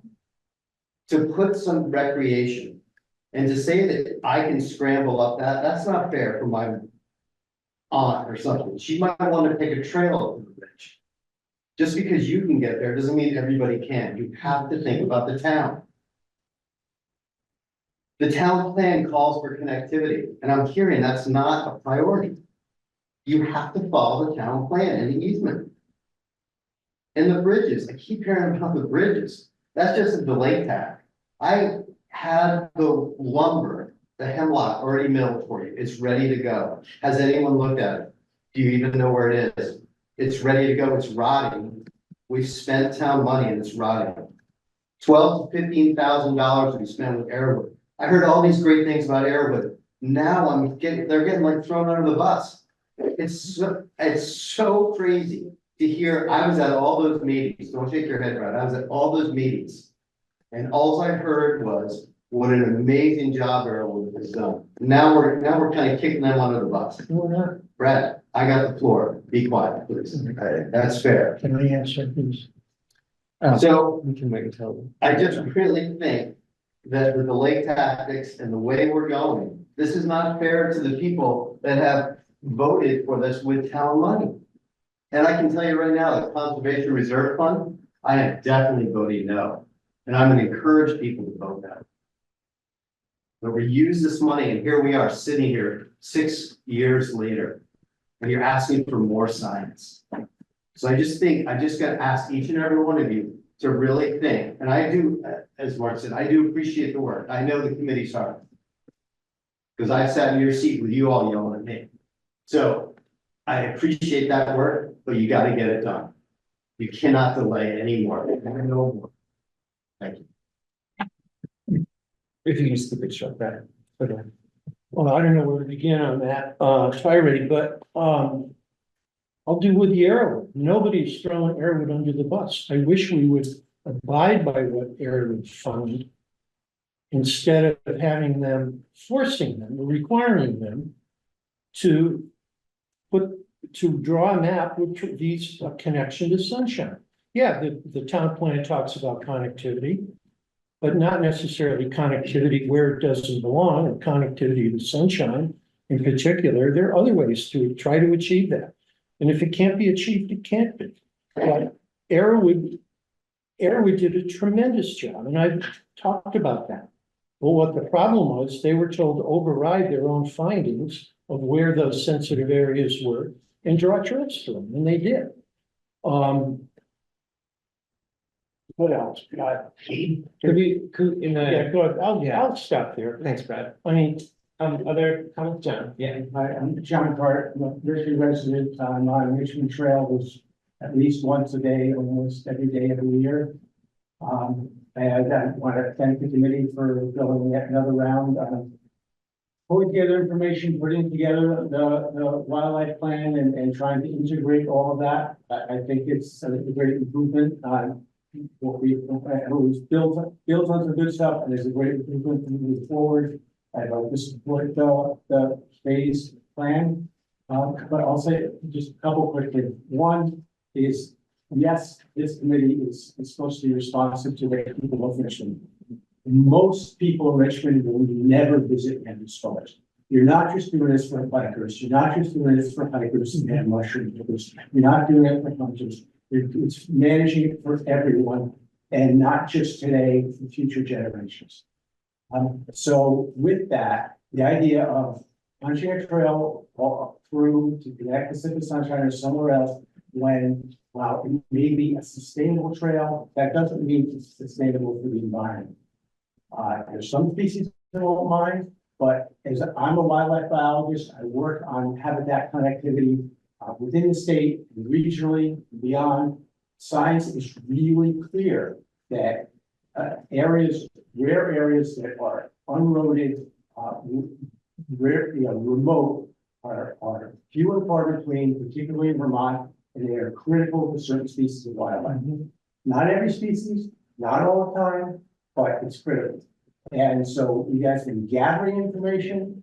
The piece that was missing, it was missing the first time, was using that information, compiling it, and making a plan based on that. So I think the idea of starting with some trails down low, seeing what you can do, showing you can get some work done, building momentum is great. And while that's happening, you could do the next step. And there are a whole bunch of people that could come in and help advise you on that if you want it. Thanks, sir. Nancy. I'm trying to give a minute suggestion. I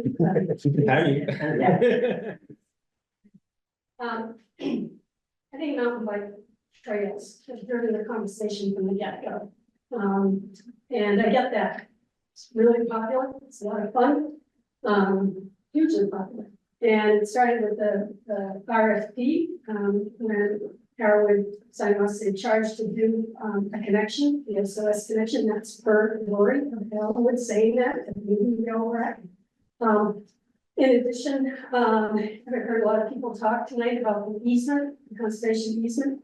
I just gotta remind people again, recreation is in there. It's one of 4 purposes of the grant.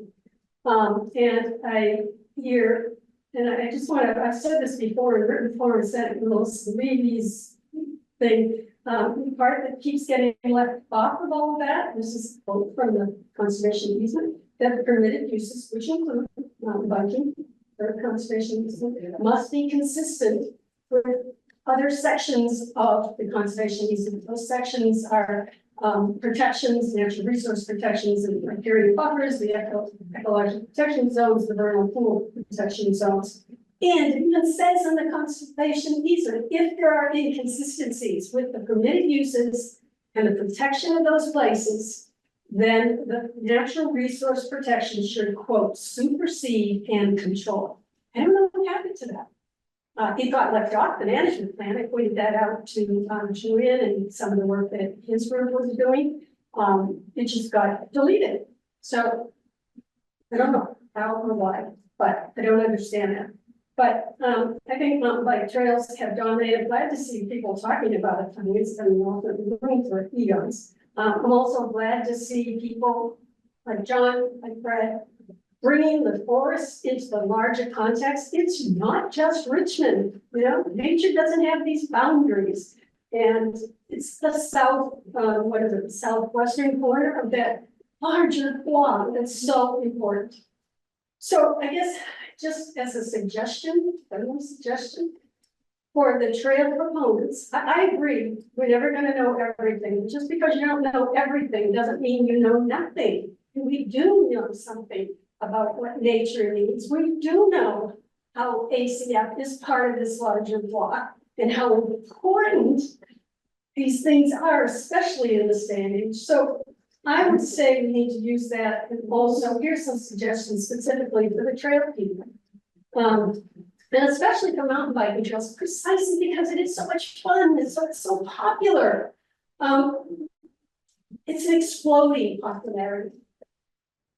And that's never mentioned. We talk about one trail, and of course, 1, 2 people, it probably won't make them good. But look around us. I mean, and that's even the rationale people are using to put trails in the Andrews Forest, because we need more. And that explosion in volume is going to have an effect. Maybe not today, tomorrow, but it's already having an effect in a lot of places, not just here. So what about that? What about how that makes a change in how things happen in the natural world? It does make a change. Secondly, I think the trails people need to speak to the types of trails. And if they're mountain biking trails, which there's not a lot of talk about those, just those. I know, I read about mountain biking trails. I read the magazines and I see and I watch some of the videos. And it's a little scary to think that you would be walking on them. So maybe that's not the kind of trails people envision, fine, but try and reassure people that that's not the kind of mountain biking trails that's going to happen in the forest. Because I wouldn't want to be walking on. And so, I mean, there used to be a saying that said feet before wheels. And I thought, yeah, right. Somebody's coming barreling down that thing. Are they going to stop on that bike for me? There's no way in hell. You all know that. So let's not pretend. Anyway, so I think you need to speak to the types of trails. Also, there's a long history in mountain bike trails. what's the euphemism you all use now, social trails, they're road trails, they're illegal trails. That's been a huge issue in other places. I think there's even one issue of that in the Andrews Forest. But how are we gonna address that? That's a problem. You know, give some people some assurance that it won't be, that you'll somehow enforce that you've changed the culture, that that's not part of mountain biking in itself, is to go through uncharted forests in between trees. You know, reassure people somehow. And finally, how important is it to people on this committee that I've heard say we're mountain bikers, but conservationists at heart? How important are trail-based recreation effects on conservation to you? If you are a conservationist, as several of you have claimed, what do you know about it? What have you read about it? And how important is that to you? How does that fit in your own balancing between, yeah, I really want that trail up there because I really want to get to X, Y, or Z.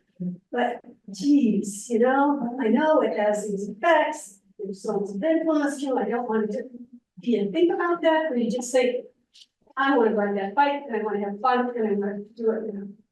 And I'm just asking you to think about that.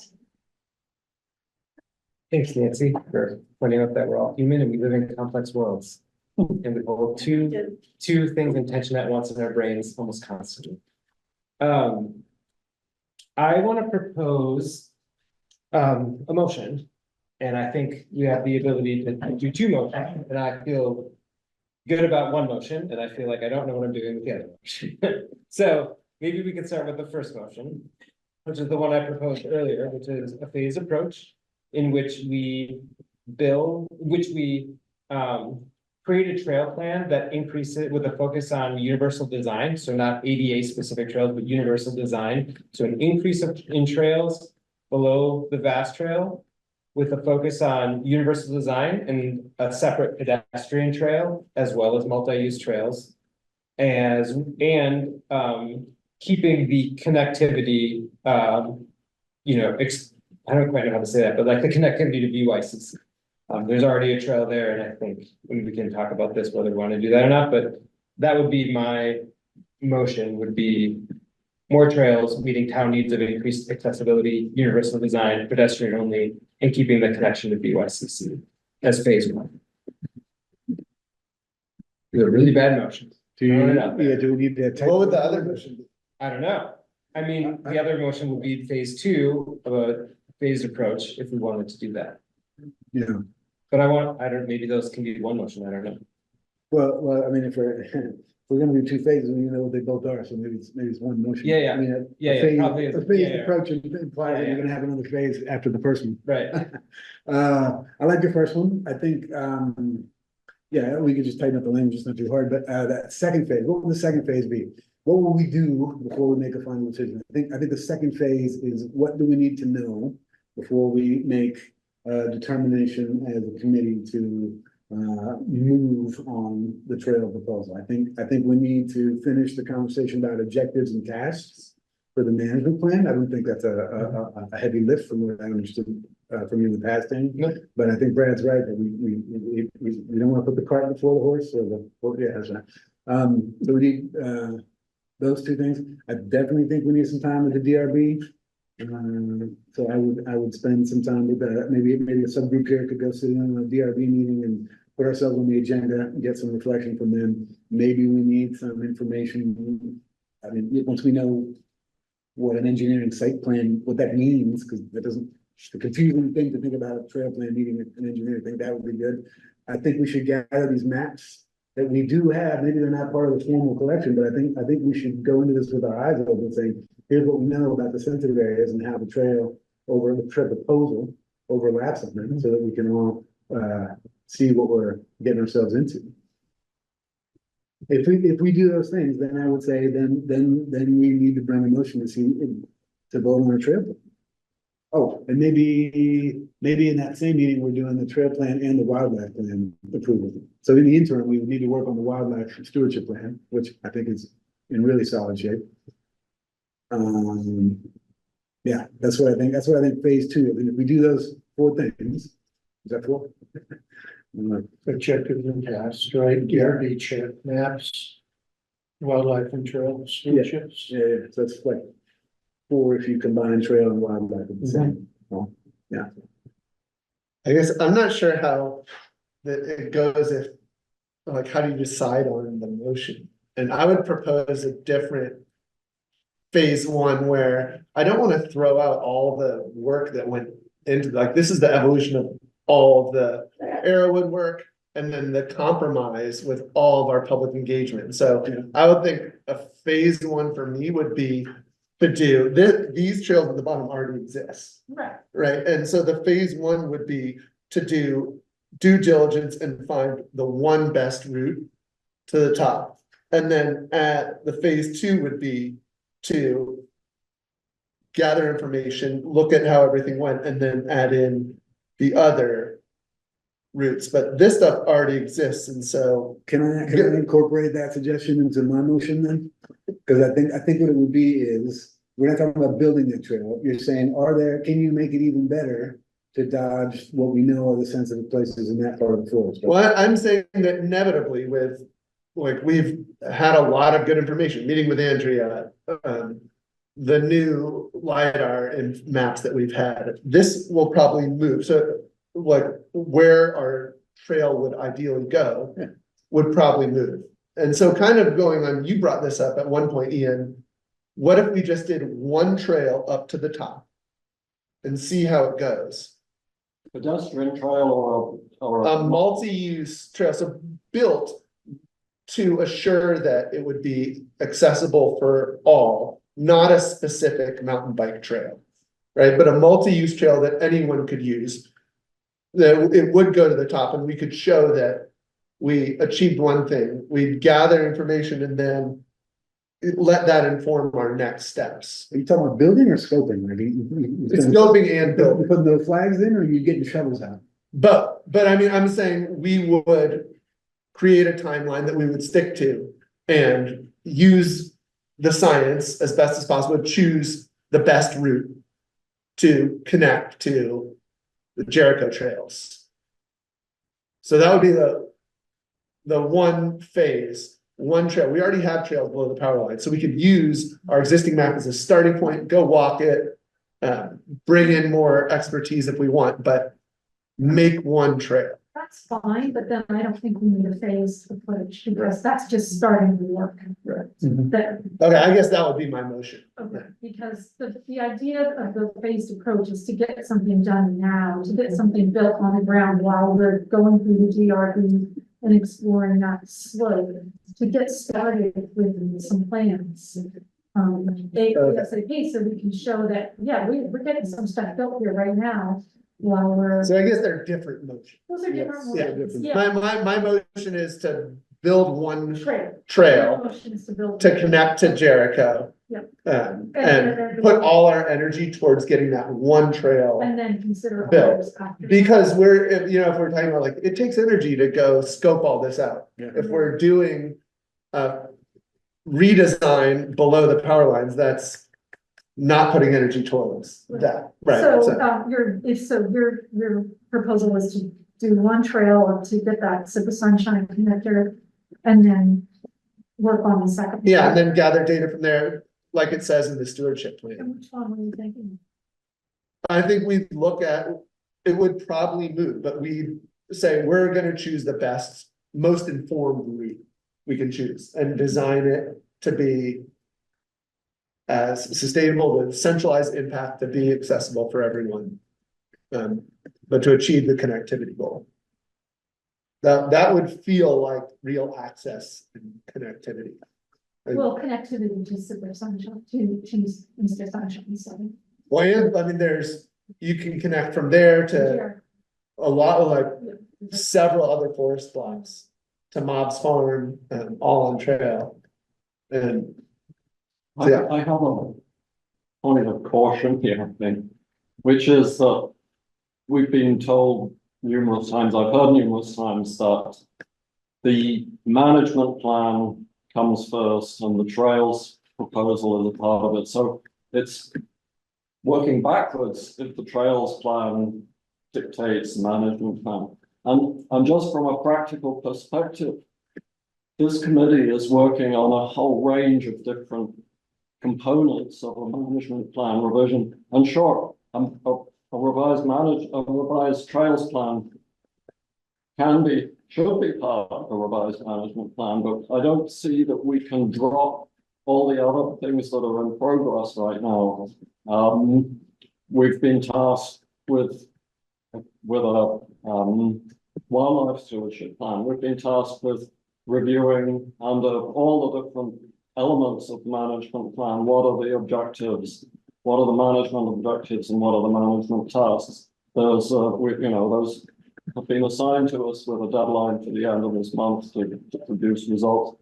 So, I mean, all that will be informed by this vote. This is the challenge, to put all these different pieces in perspective. And my caution is that once again, we should not be driven by the desire to build trails. We've got to recognize that that is a component of a management plan and doesn't supersede it, doesn't drive it. I mean, we put it off for 6 years and people want a vote. If you want to vote no on it, vote no on it. But I think we owe people a vote. And if there's a desire to build a trail, then we'll take definitive steps to it. And if the desire is to not do it, then we won't. That's why you didn't like the first proposal for phase design about building some things a bit lower while we're scoping and getting the slopes set for those the upper trails, because I feel like that kind of threw a bomb onto my idea of doing the phase one. I know, I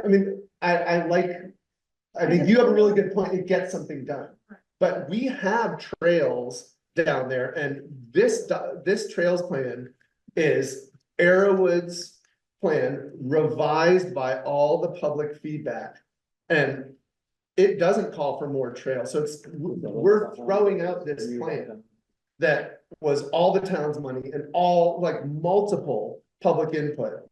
If we throw this out and say, okay, forget it, we're gonna design new trails down low. Well, not forget it, that wasn't. Well, I think we at least owe a vote on this. This was a ton of work. I mean, this drove Caitlin off the committee and Jesse, like just getting to this point.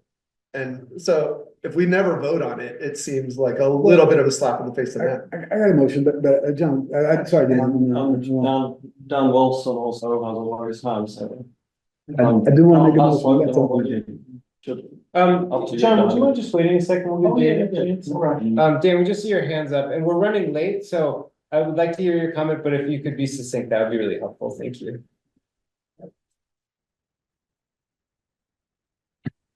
Hey. I think that the phased approach makes sense. There are a lot of issues with the trails higher up.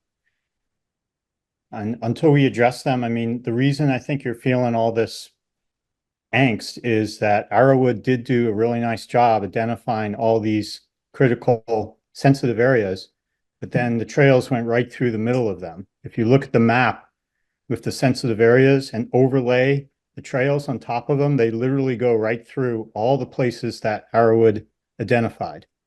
So the trails that we have now are a mess down below. I really think we need to get something done, and we should start. Those trails need a ton of work, the bridges, boardwalks, things to keep them dry. Like, let's just get started. And I've heard talk about this should be a model forest, and I totally agree with that. But following the science, you know, the things that we've read, we've learned so much about this forest in the last couple of years.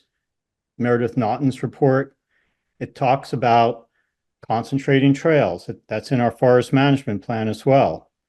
Protecting sensitive areas. We're not going to be a model forest that we're going to be proud of that is going to serve as a demonstration project if we just like identify sensitive areas and then ignore them. So I think we should start with cleaning house, getting the trails down low that we do have that are a mess in good shape, and then really do genuinely follow the science and think about the future after that.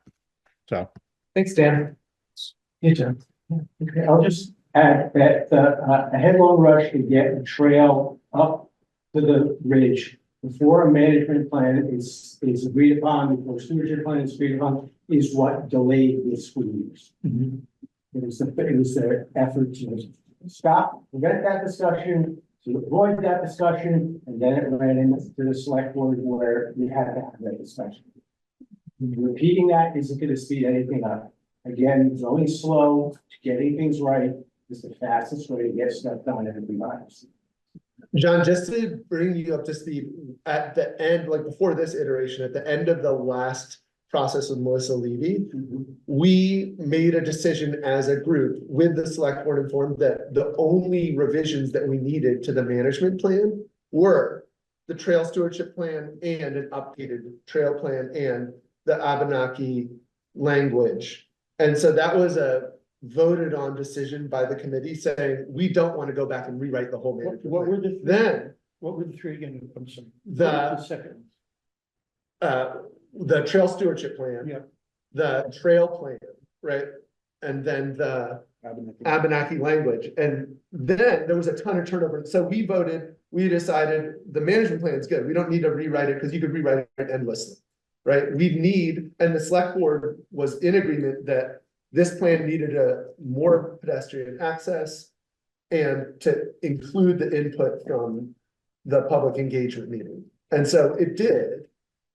Anyway, I'm just saying, we did get to a place that everyone felt good about. We voted on it with the management plan, and this was our final step. We just needed to take it back to the select board. So I think a vote, one way or the other, is appropriate based on our process. Then we had a bunch of turnover and people wanted to get back into the management plan. This was after the Camel Sub meeting? Yeah. There's a vote? Okay, that's news to me. And what about the provision in the management plan that it'll be updated every 5 years? And if there's any big change to the concept now? Yes. Right, and I thought that's where we are. And Daniel's been working on an update to the plan. So he's been wasting his time? Drafting, coming up with I'm not saying he's wasting his time. I'm just saying that's where we were at as a committee. And so saying that the management plan needs to be rewritten for the select board to approve this isn't in line with where we were at with the select board. Well, it says you have to update it every 5 years, so 23 was the last year. So it's perfectly valid to be updating that thing. Plus, we've got tons of, as I keep saying, tons of new science. Field naturalists, Arrowwood itself, all the stuff they found on 2 trips. Brett, And more. Yeah, I appreciate the comment. I just wonder if I want to move this forward because we're running late. We got families to go home to. Julian wants to make a comment. I got a motion. Oh, you got a motion? Can I? Yeah, get in there. Can I hear your motion? I also wrote You part of wrote- the motion, so Okay. let's motion. We're probably on the same motion, and if you want to make a different one, that's fine. But I'm trying to capture and build what you wrote on and integrate our idea. I think it's the same motion. The motion is to proceed to work on the lower trails as soon as possible. Improve the ones that are there with an eye towards universal design, as you mentioned, and then I put in parentheses, clean up, rebuild, reroute where necessary. Dan mentions, rebuild bridges if needed on those. And then you had mentioned create new trails where suitable. Maybe that's part of the reroutes. Maybe some trails need to get wiped out. Who knows? We got to go in there and figure it out. And then ensure connectivity to BYCC. Those are things that you mentioned. And then I would say set a committee, time-bound agenda. So it's got a beginning and an end. That going to organize the management plan objectives and tasks as we've talked about in the past, which is part of that revision process that Brad's talking about. Do the consultation with the DRB and others as necessary about site plan requirements, should there be any. Integrate the available maps to the analysis and evaluation of the trail stewardship plan and the wildlife stewardship plan. And then to the trail plan. I mean, I like what you said, Chase, about spending some time refining the trail proposal to see if we can get, if we can do better to make a trail that is more, that mitigates impacts even more, given what you're saying about these, the LiDAR maps, and this has to do with the maps that Brad was talking about. So that's 4 so far, right? So organize the agenda, consult with DRB, integrate available maps, refine the trail proposal. We need to get feedback and improve, the wildlife stewardship plan, and then we gotta vote. We gotta vote on the TSP and WLSP. That's the wildlife stewardship plan, I just made up that acronym. Nice. But we need to put a time bound on it. And we really need to say, and I would say that we set a limit of, you tell me, I don't know. We've done it before and then we've blown through the time. We did, but we also had 8,000 turnovers and people resign and, public humiliations from Port Forum and all kinds of stuff that wasn't constructive. I think we got a good gang going here who is pretty steady. And I think we can continue this, but you're right, we've done it before. Let's do it with people that we have and the momentum that we have. I'm looking for a 1-sentence motion. Yeah, I'm gonna make a motion and. What I'm hearing is that someone or a group of us should be tasked with writing a trails plan for incorporation into the management plan.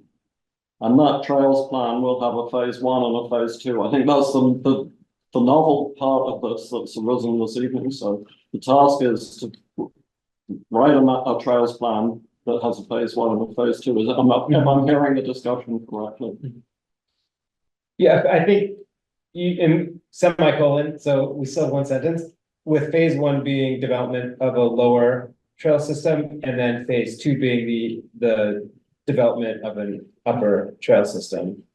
And pending all the things that Julian was saying, and then, the lower one being the other things you were saying, universal design, accessibility, mix of pedestrian and multi-use, and the connection to UICC.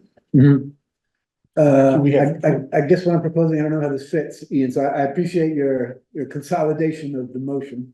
But what's really important to me is that we set the committee agenda for the next several months to check things off, and we get a finish line. Yeah. Clear, and that's the other thing. I don't know if that's a 1-sentence one or a multiple sentence one, but I don't know how to do that. You guys really. I appreciate, well, I appreciate doing what you're saying about having the list of tasks. That feels very actionable. And even though it's long, I'm okay with that. And I have language here of what I just said about the lower part that is sort of a list of tasks and ways about going about doing it. So, we don't have to repeat them all again. We could say, a motion to have a phased approach with phase 1 being a lower trail development and phase 2 being an upper.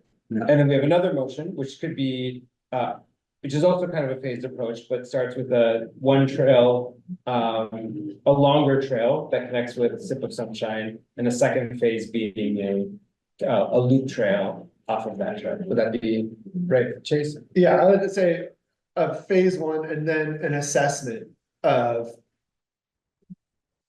Drawbacks and. Yeah, but your phase 1 goes to the ridge. Phase 1 to the ridge, yeah. Yeah, so that's the difference. So the motion should include how this would be enacted. It should include designating individuals to produce this modified trails plan. Could it be like a vote on one or the other? Yeah, I think we just vote. Yeah, we can just vote on. Yeah. Vote, what do we? So one or the other? Yeah, a vote on one motion or the other. Could somebody write it down and show it up on the screen? Because I'm not comfortable right now. There's a lot of ideas floating around. I don't know exactly what we'd be voting for. So it sounds like some of you have language, and if it could. This is the language I wrote for this first part. All right, should I log in and? Oh, right, you don't have it. I can. Do you wanna put it in the chat? Is that the way to go?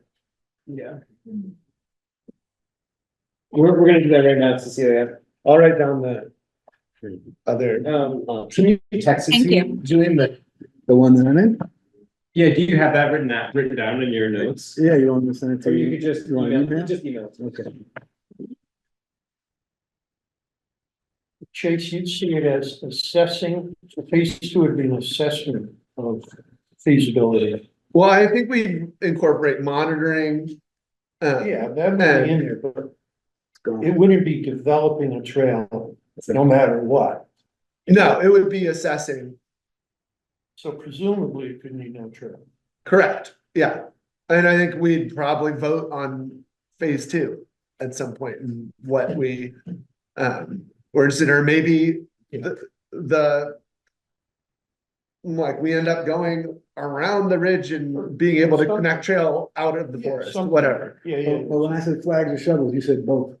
Well, I was saying we are committed to looking for making a trail to the top of the ridge, doing it as thoughtfully as possible, right? Yes, And- that's a subjective.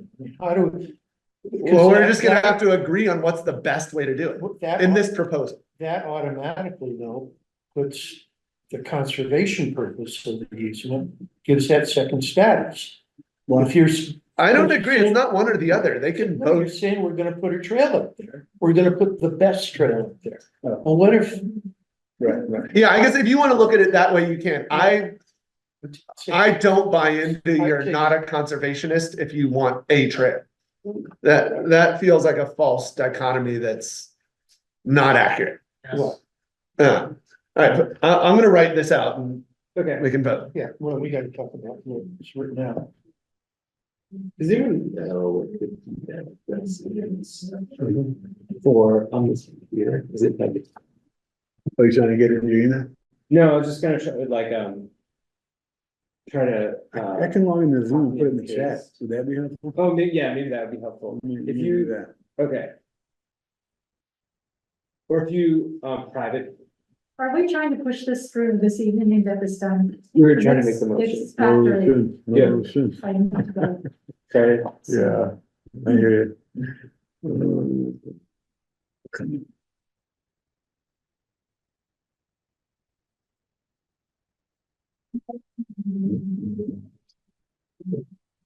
Would it be out of the question to bag the work party? And come back and talk about this in 2 I weeks? think we're so close. I We're think just writing the it might- motions. let's see.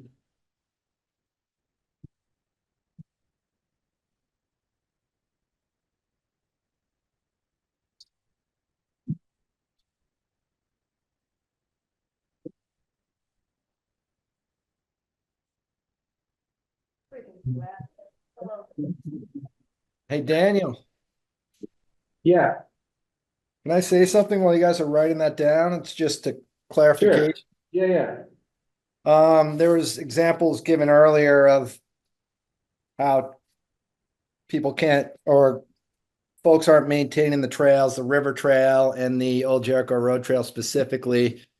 I think those are incredibly disingenuous examples. I mean, the river trails in a floodplain, the flooding has taken over. I think someone had a great point. Maybe the Andrews Town Forest, which is up elevation wise, hillside with streams, is a better place for public access trails. The Old Jericho Road Trail, the reason that hasn't been repaired, it's not the town trail committee owned, it's the town owned class 4 road. FEMA's involved. We are getting a bunch of money from FEMA, and we are working with the town road crew who are actually going to be helping and working to replace that. So those two examples of why trails can't be maintained were really incorrect in my opinion. Thanks. Thanks, man. Daniel, do you want to, so me and, do you want to put it in the chat? Wait, just 1 Are second. you transcribing? Yeah, okay.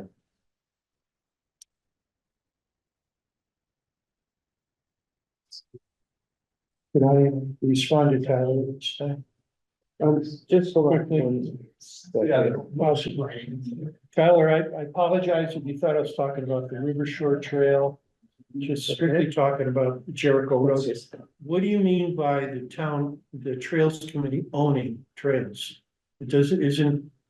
We're part of the town. What did I Yeah, but miss? it doesn't mean we can't just go repair that because it is actually a highway, a class 4 highway. It's not a trail. Trails and designated. I see what you mean. Okay, gotcha.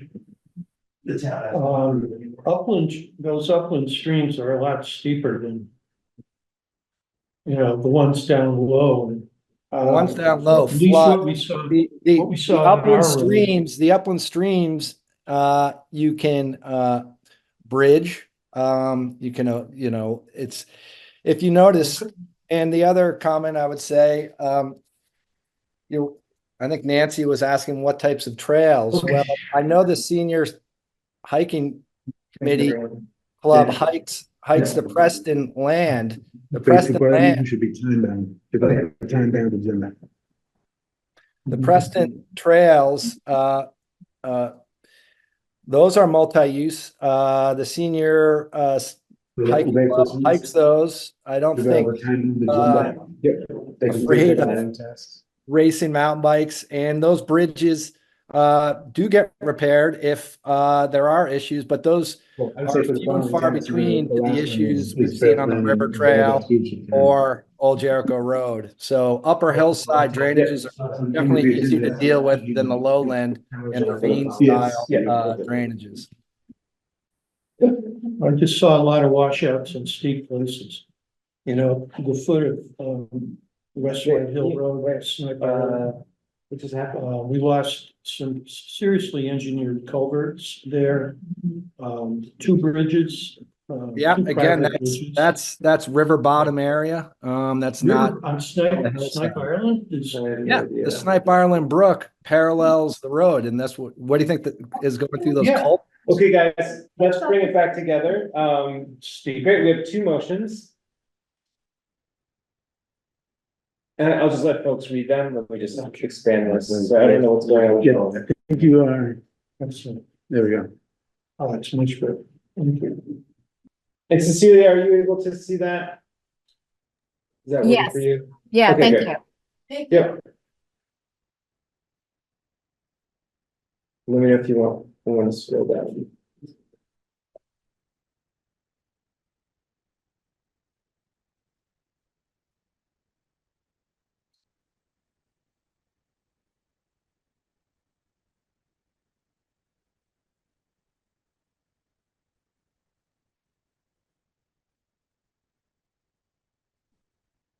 I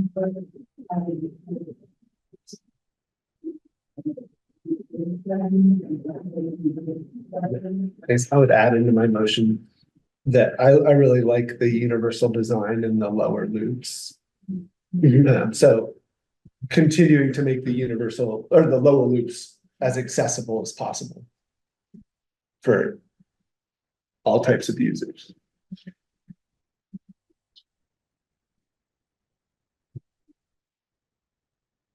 Would, for motion 1, I don't know that we want to promise to increase the number of trails. Rather, we might increase the mileage or, you know, Oh, yeah. with an eye to increasing the mileage or usability, whatever. I don't understand why you would phase 2 would be to incorporate all this other stuff that we need to be doing right now as well. So, you know, incorporating the, you know, revising the management plan, working with the DRB.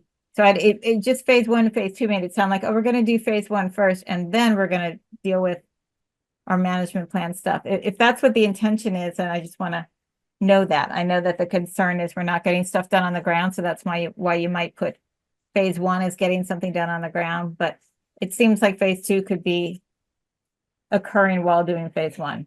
But that's just me. I think it's actually the other way around, Cecilia. I think it's rather than wait until we've done all those things that are listed in phase 2 and then get to work on those lower trails. I mean, I think you're right. It all happens at the same time, but it's probably better not to wait until we're done with all those tasks before we start with phase 1. That's my interpretation. It's more like phasing for implementation, so it doesn't have to be phased. And we can get rid of that language. I mean, we could just say, you know, there's 2 parts to it, right? There's a part 1 and a part 2, but it doesn't have to be phased. Does that make sense, Cecilia? Yes, that's Sarah saying yes. She's helping me. So,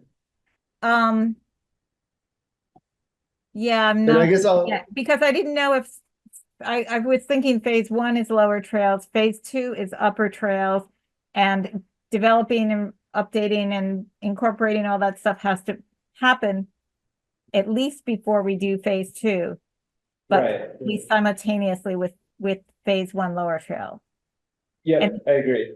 And And I most, guess Cecilia, to clarify, in my motion too, I was brief, or trying to be brief, but implied is going through the like bureaucratic steps to do it right.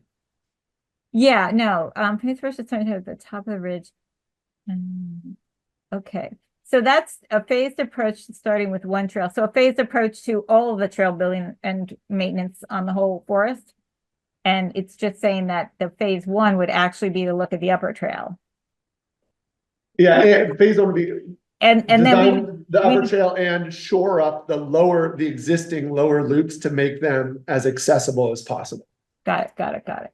So yeah, it's not clear what's phased there, but And then we would reconvene and gather data and decide as a committee what we want to have for our next approach. But this would be something that we could stand by, one trail to the top and improved existing trails, improved access. and how does the timing with that work with what's in motion one about organizing the management plan, dealing with DRB, looking at That would the happen. trail plan and looking at the wildlife plan? Yeah, I think the way I think about it is it's like an implementation phasing, so I think. Like, motion one says the lower trails could be implemented, i.e. built. First, while simultaneously the upper trails are being sort of researched, continued work is being done. Motion two is try to move forward with the maintenance of the lower trail and building of the one upper trail while researching an additional loop trail. So these aren't competing motions. They are, yeah. They are. Yeah, Choose one. We choose one or two. well, I mean. Or we we'll could vote on amend both them. of them. Yeah, right. You can vote yes on both. So in motion two, chases, that was supposed to be an assessment. We would assess running a trail to the top. We would make a trail to the top using the available science to, Following maybe the available science. yeah, I mean, instead of scanning it and seeing. yeah. through it. But I guess what I'm saying, Brad, is like the science, right? Every ecological management plan has a goal. And we'd say, in this motion, we're gonna build a trail up there. We're gonna find the way to do it with the least impact possible. But the management goal is to create a sustainable multi-use, not mountain bike specific, multi-use trail to connect to. And what happens to purpose one of easement? That's very purpose number two. Provide recreation. But what happens to the, protecting all that stuff? I think It's becoming, it's essentially where we were. We stopped the discussion. I feel like we need to vote on the motions. If I want to just clarify, does anyone? We have to discuss it. Right, well, I think what I want to do is, are there any questions about the motions? Yeah. Does anyone not understand the Yeah, motion? Cecilia, yes. Yeah, so I could go with motion one if it included the second phase of after we've dealt with lower trail, then we should, assess the options for a trail above.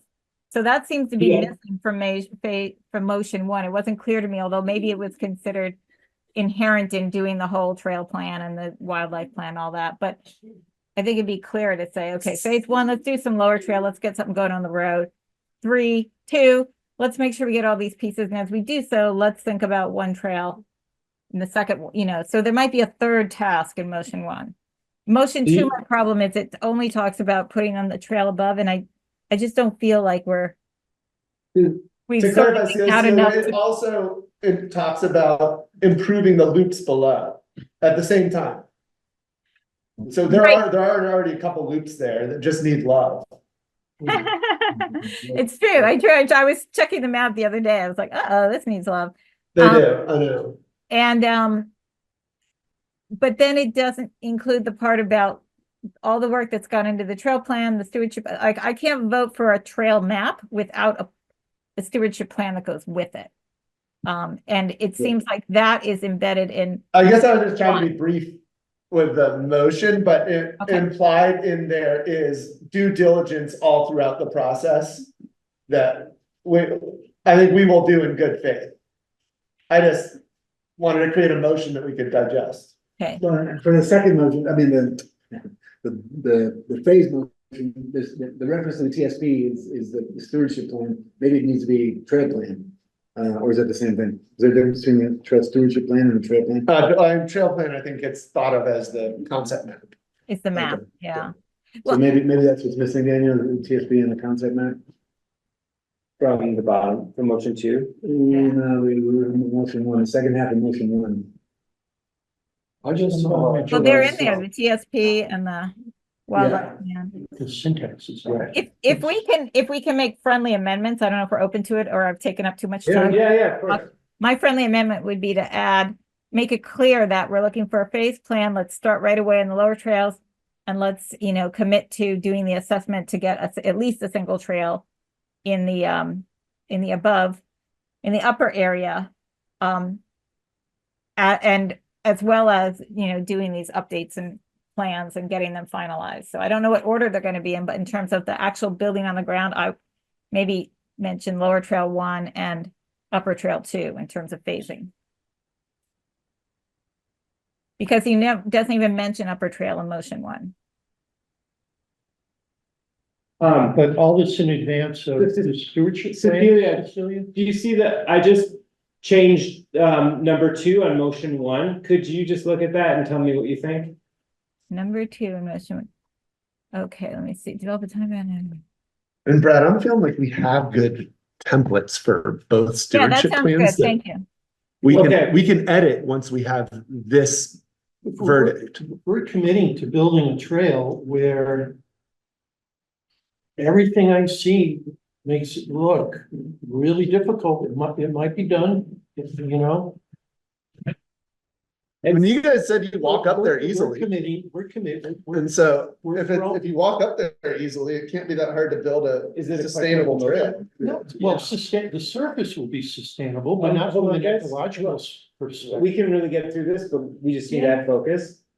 I think there's that's an ambiguity here. When I read develop a lower trail network, it sounds like this committee is going to go out with shovels and develop. Maybe that's an ambiguity that I'm missing. But what I think is we're getting into too much detail here, and the motion should be simplified, and it should be simplified to state that the committee or a subcommittee will develop a plan along the lines of phase 1 and phase 2 with a minimum of specifics, so that it's the task of some individuals to write this down and develop something which they propose would go into the management. I don't think so. We are so close. We have so much information here, and if we can just vote on it, I think we should just vote right now. I'd like to call the question and vote. Okay, great. I'm not All right, ready to vote. let's discuss it. If I could say something, I'll vote I'm- against. Go, I'm sorry. I'm really happy to have so many members of the public here this evening and giving their input. But it is not okay for people to cheer for the people that they like when they say something they like. It feels intimidating, and this is the committee's vote with input from the public. Yeah. So let's do it. So you've called the questions, we have to discuss that. Yeah, well, I'm calling the question to a vote, and then if we vote in this discussion, or we switch the order here.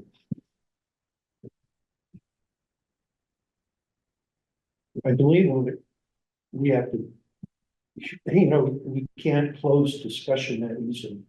When there are people wanting some more clarification on those points.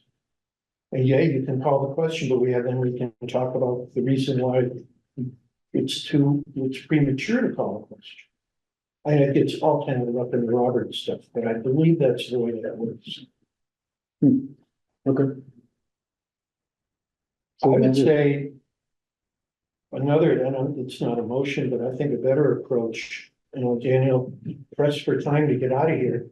And that's not a reason to skirt over this. And there's some words in there that, run directly counter to the conservation easement. I think. I would say we print those up, maybe go back, skip the work party in 2 weeks and come back here and talk some more. Otherwise, we're gonna be up, we'll be Halloween before we can pick this up again. I'm gonna leave, I'm quitting this committee. No. Because we've been talking for 6 years, that's the thing. Let's just vote and put our cards on the table. No, I'm not quitting. No, I'm serious. I really appreciate you all. I And, have reached my limit. So, Daniel, you're adjourning the meeting, but I'm just quitting. oh, Jesus. It's terrible. Did I hear that? What did I hear Daniel saying as we walked off? He's adjourning the meeting? He's quitting. Adjourn the meeting, please. I move that we adjourn. I second. All in favor? Um, All opposed?